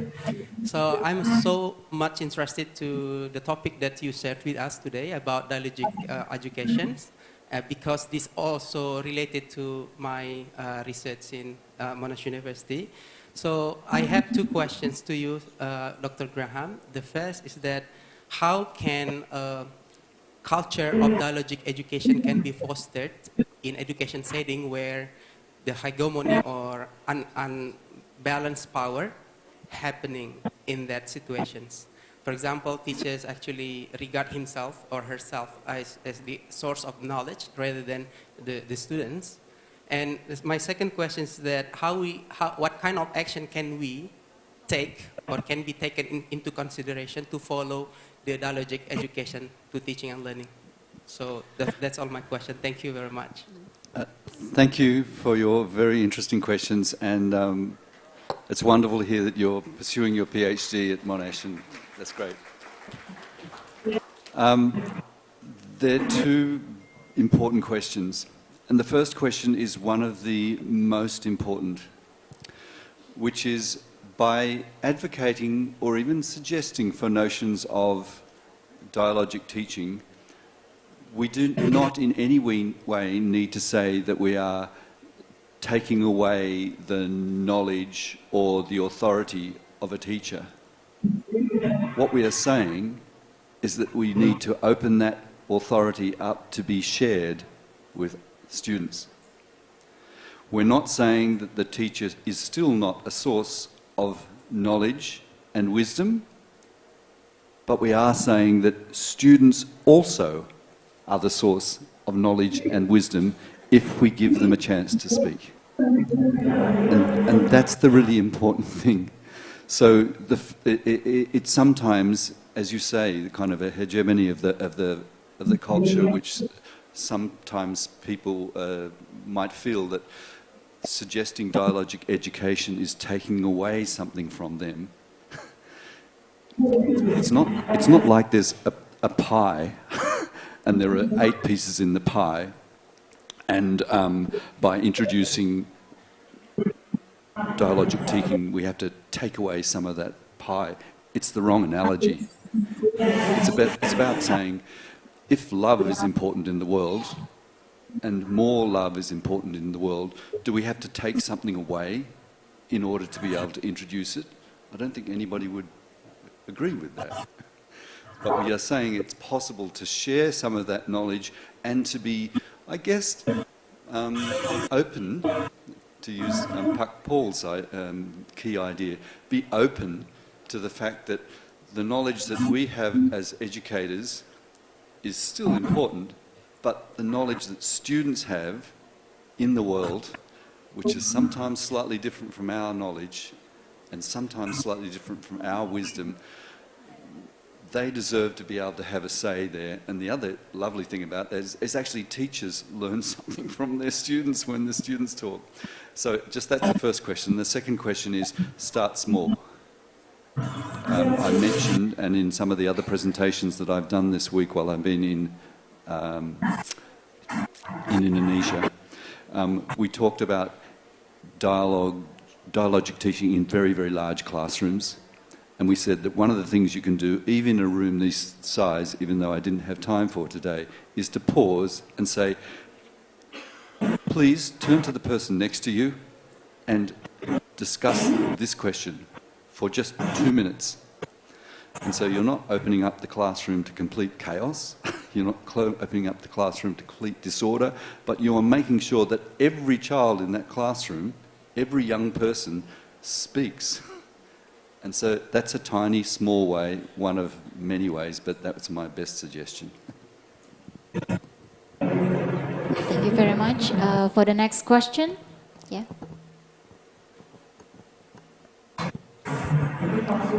Bismillahirrahmanirrahim. Assalamualaikum warahmatullahi wabarakatuh. Thank you. I'm Nana Rehana. I'm doctoral student from Universitas Pendidikan Indonesia. Prof, how are you today?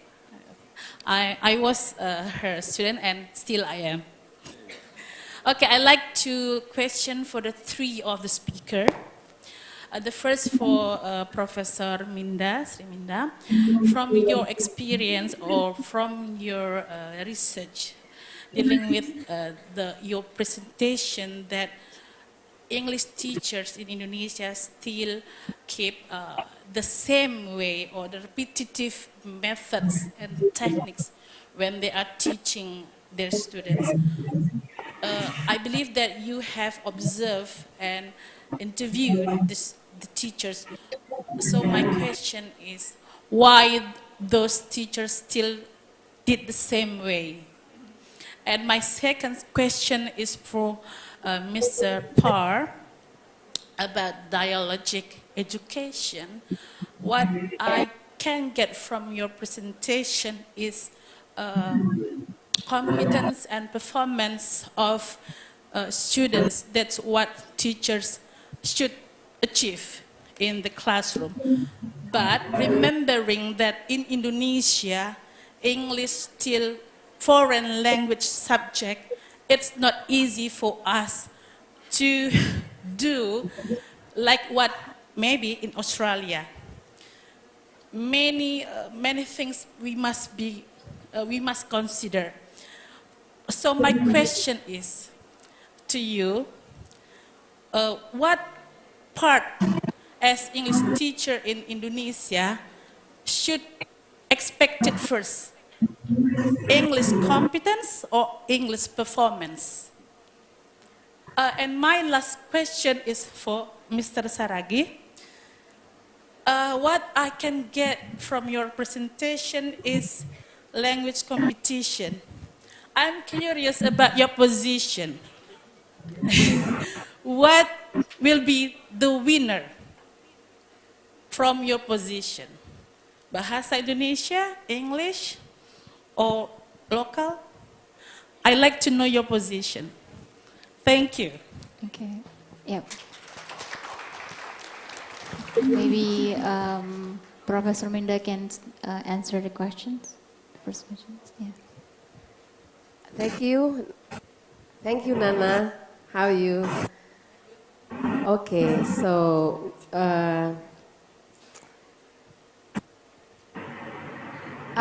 one answer to that question, I think there is a, say, misinterpretation in what they have got during teacher training. Yeah, we introduce active learning, for example. So when they then choose greeting cards all the time, right? So I saw that they thought that when they put the students, they can what they say there, they can make the students busy, even cutting papers, gluing colorful ornaments on the greeting cards. They thought it's already active learning. Meanwhile, we see that the students learn or experience very little about English. So there's a misinterpretation, I think. There is one reason for that. And then,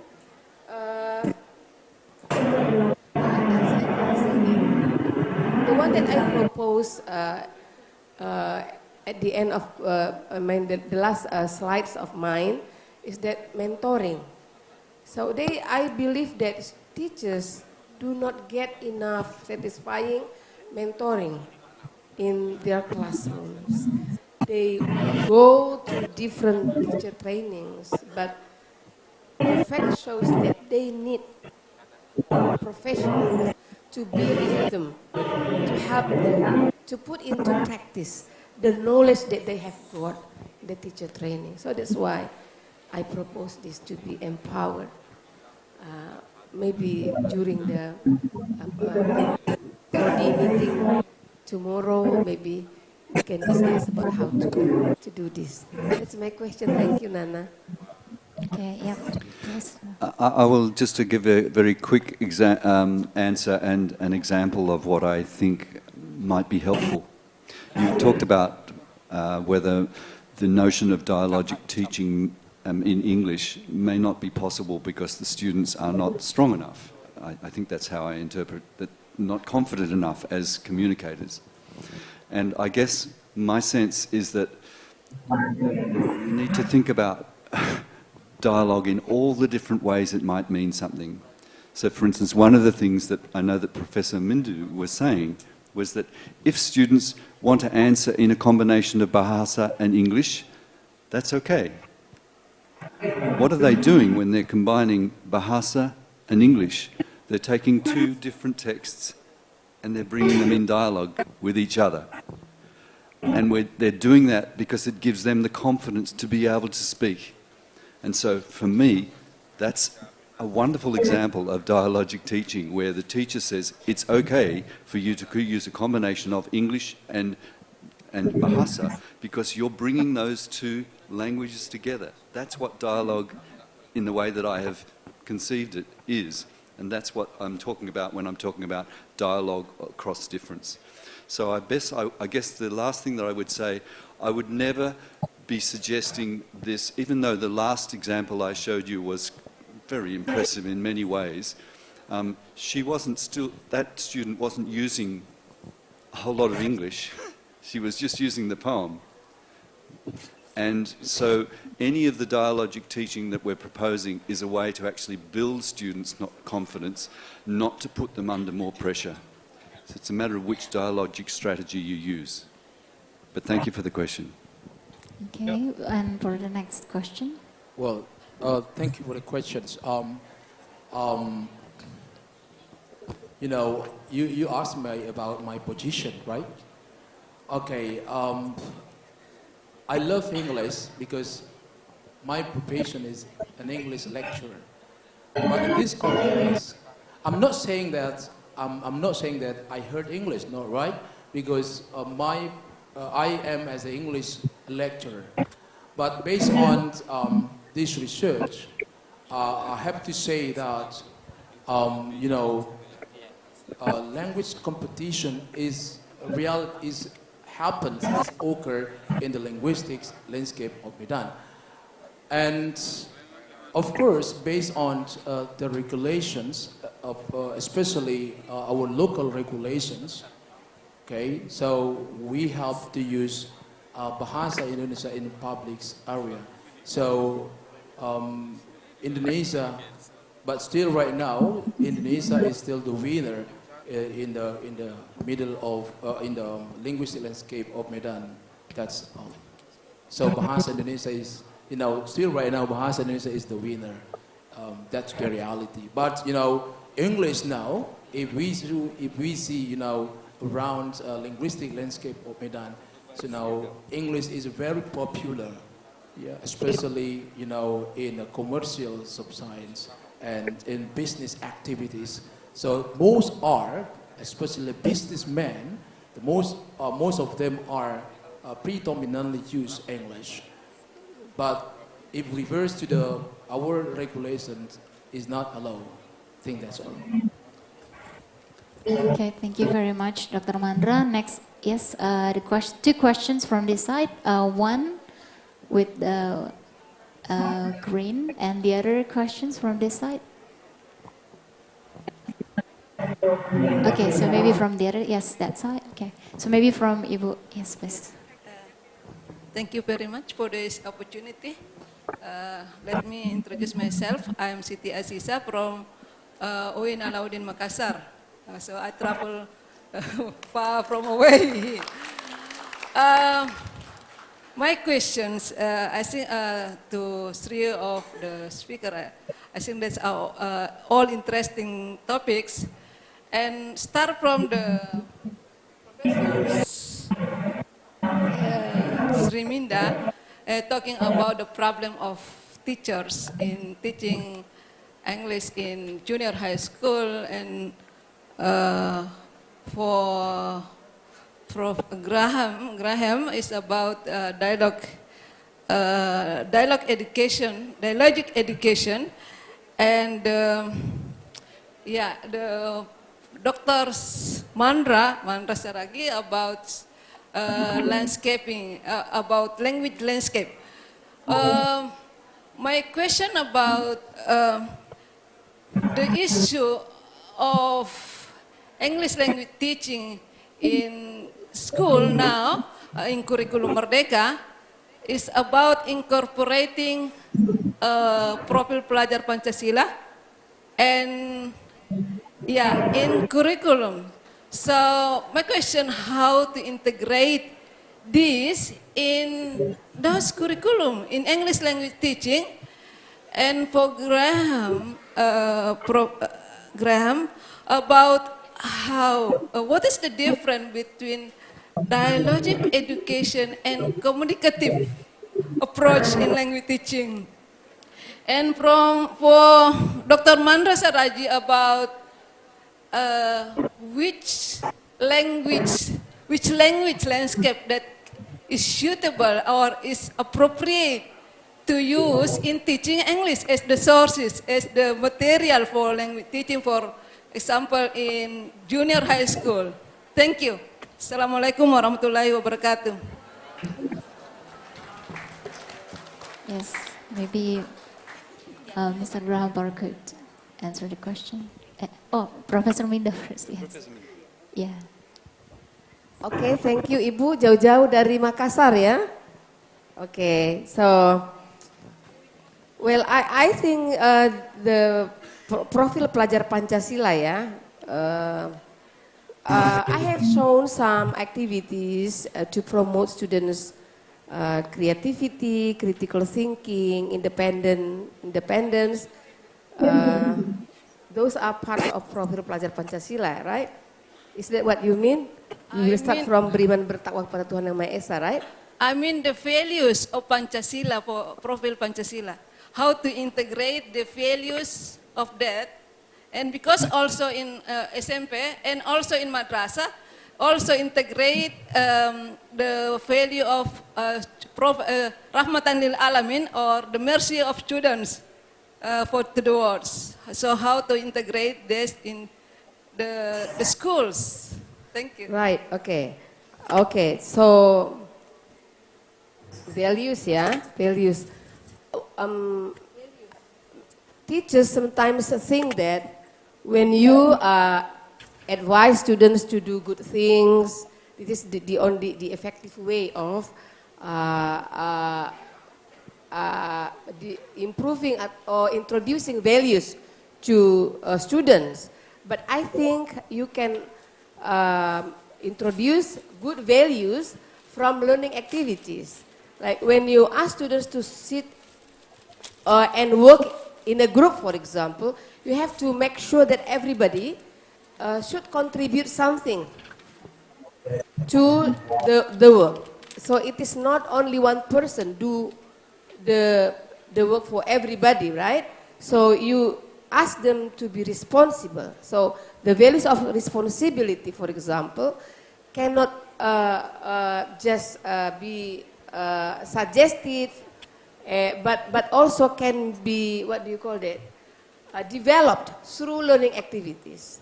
So your question, can we promote those values through learning English subjects, for example? Yes, you can. You can do it through like learning activities design.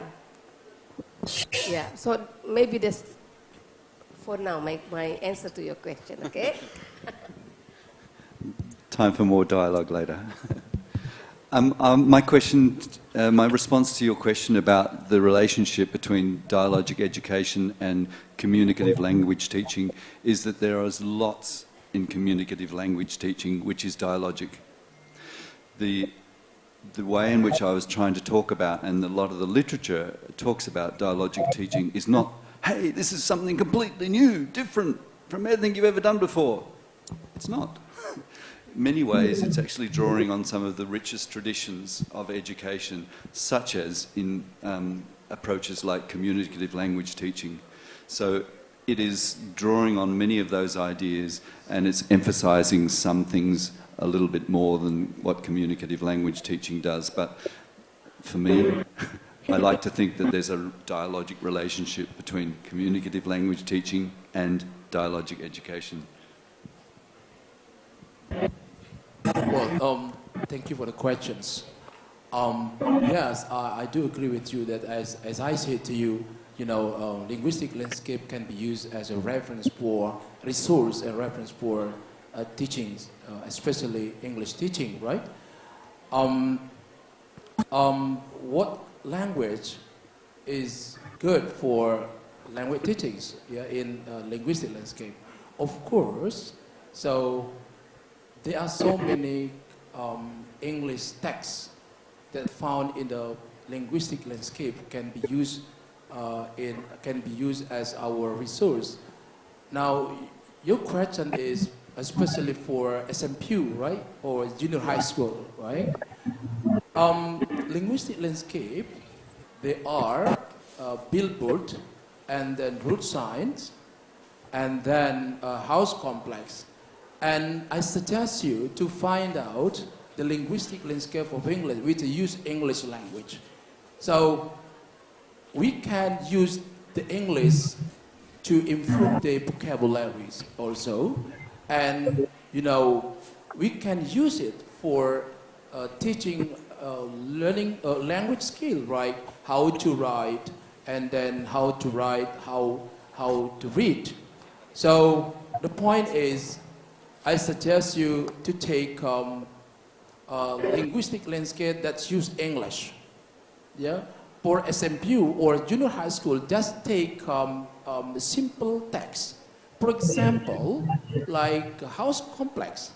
Yeah, nowadays there are so many house complex names use English, so we can use that to improve their vocabulary. That's a little bit example, right? There are so many texts that can be used for English teachings, especially SMPU.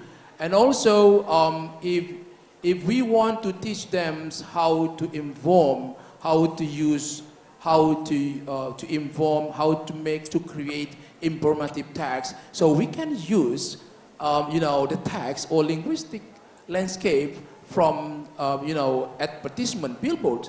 Because in advertisement billboard, there are so many texts, and the text is used, or the text is aimed to how to promote, how to, to influence, how to convince this customer. So that way, language can we use for learning a language, especially English language. That's it.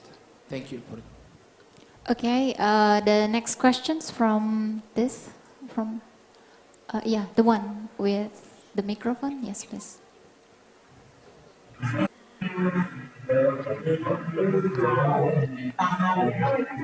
Okay, thank you very much for the chance. I'm Kalsum from IAIN Parepare, Sulawesi Selatan. Okay, I quite interesting to the material by Ibu Sri. Actually, I want to ask about the emotional support for the teachers, because I also feel that it's not about the material actually, And it's not about the skill by the teachers, because I'm sure all the teachers of us is quite smart, both in pedagogical skill and also in material. So my question is, what kinds of supporting emotional event or teaching or something like that that you support Ibu? That maybe I can try to implement in my place, because I also feel that the teachers really need a help for their self. Thank you.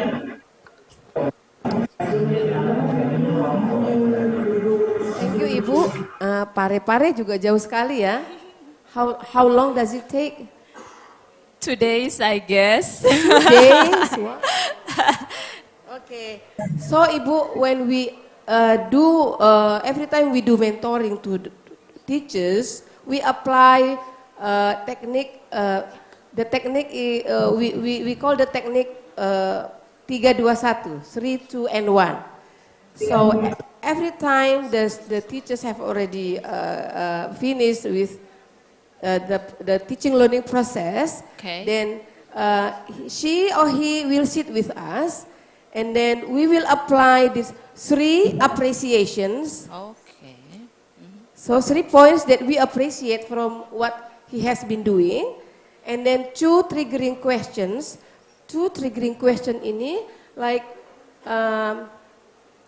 apakah tadi Ibu gembira melihat anak-anak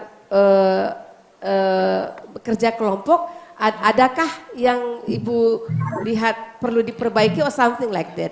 So we are just showing.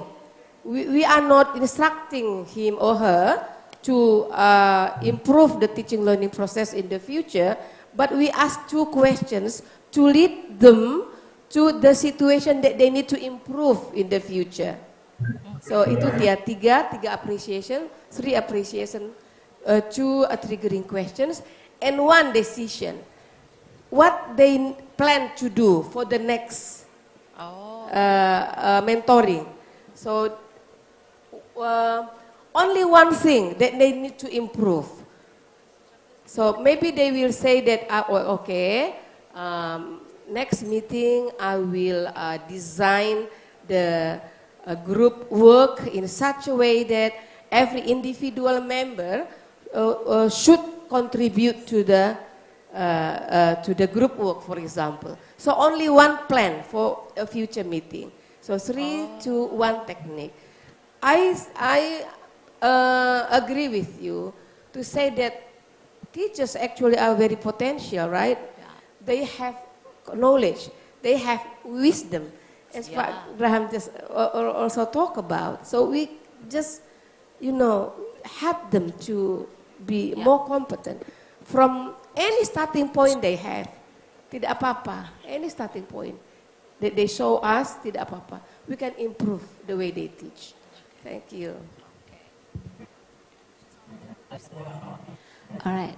So, I think that's all for the questions and answer session. Thank you, Ibu, for having 2 days in your journey to come with us. And it's a very pleasant discussion today. Such a pleasure to meet you all. And also, we are so thankful, especially for the keynote speakers, for sharing your ideas. And before we close the session, I would like to highlight the discussion today. The first is to improve our quality as English teacher. We could list things that we can do and the things that we cannot do. Then we could list what we need to do and who can do the work. And then secondly, we should assist the students to be engaged in dialogic teaching by giving validating and authentic questions. And the last, need to be aware of the language that we use in public, whether it is in Bahasa, English, or our local language. Ladies and gentlemen, that's all for the session today. On behalf of Universitas Muhammadiyah Sumatera Utara, we would like to say thank you for attending the conference. I also invite the speakers to have a seat after this. I'm Nisa signing off. Assalamualaikum warahmatullahi wabarakatuh. Waalaikumsalam warahmatullahi wabarakatuh. I hand back to Ms. Rafi.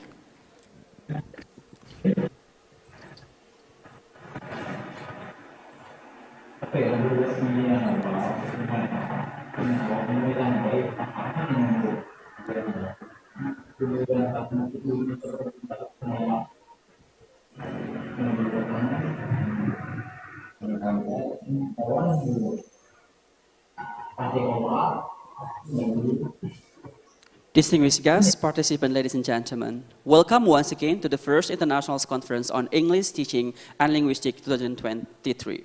It is very nice to see all of you once again, and we hope you have been enjoying yourself out at the conference so far.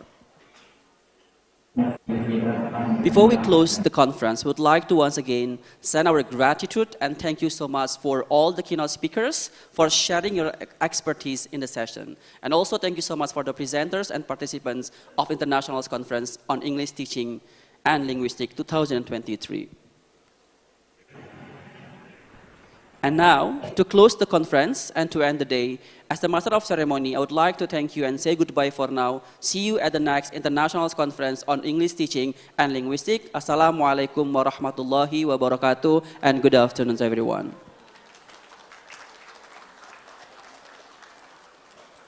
Announcements. On behalf of the committee, I have a couple of announcements. Number one, it is a time for lunch break. So the lunch will be served here. Our committee will distribute it at your seat, so do not move anywhere. Remain seated. Second announcement then, please note that after the lunch break, including your praying time, you were asked directly go to the proceeding to the building D, exactly at the opposite of this building. There will be a LO, and committee will guide you to reach the mentioned building. Don't worry. The parallel conference will be starting exactly at 2 p.m. So be punctual. An additional announcement, especially for our English students, please remain seated and stay here. There will be the instruction given by the chief of the committee. Thank you so much.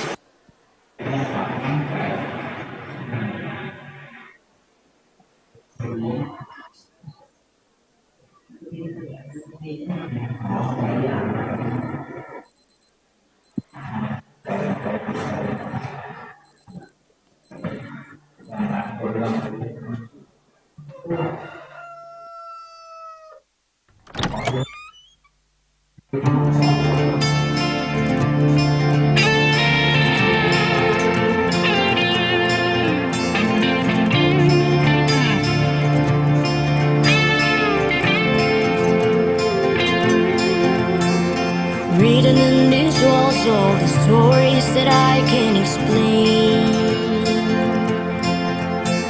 I leave my heart open, the stage right here empty for days. You told me in the morning she don't feel the same about us hormones. It seems to me that when I die, its words will be written on my stone. Gone tonight. The ground beneath my feet is open wide. The way that I've been holding on too tight, with nothing in between. The story of my life, I take her home. I drive all night to keep her warm, and time is right.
But baby, running after you, it's like chasing the clouds.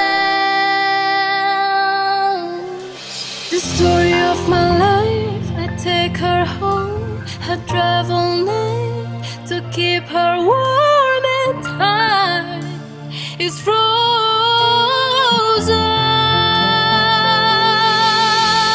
The story of my life, I give her hope, I spend her love until she's broke inside. The story of my life, the story of my life,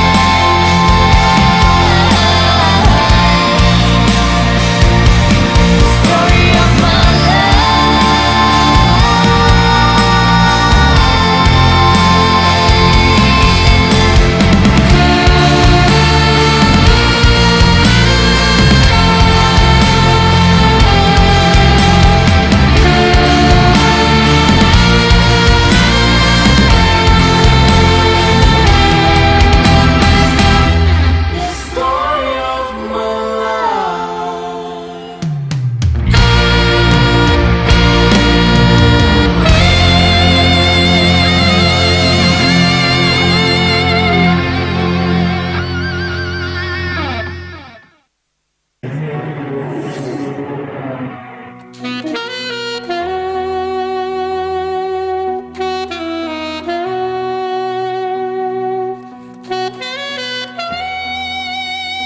Ketika mimpimu yang begitu indah tak pernah terwujud, ya sudahlah.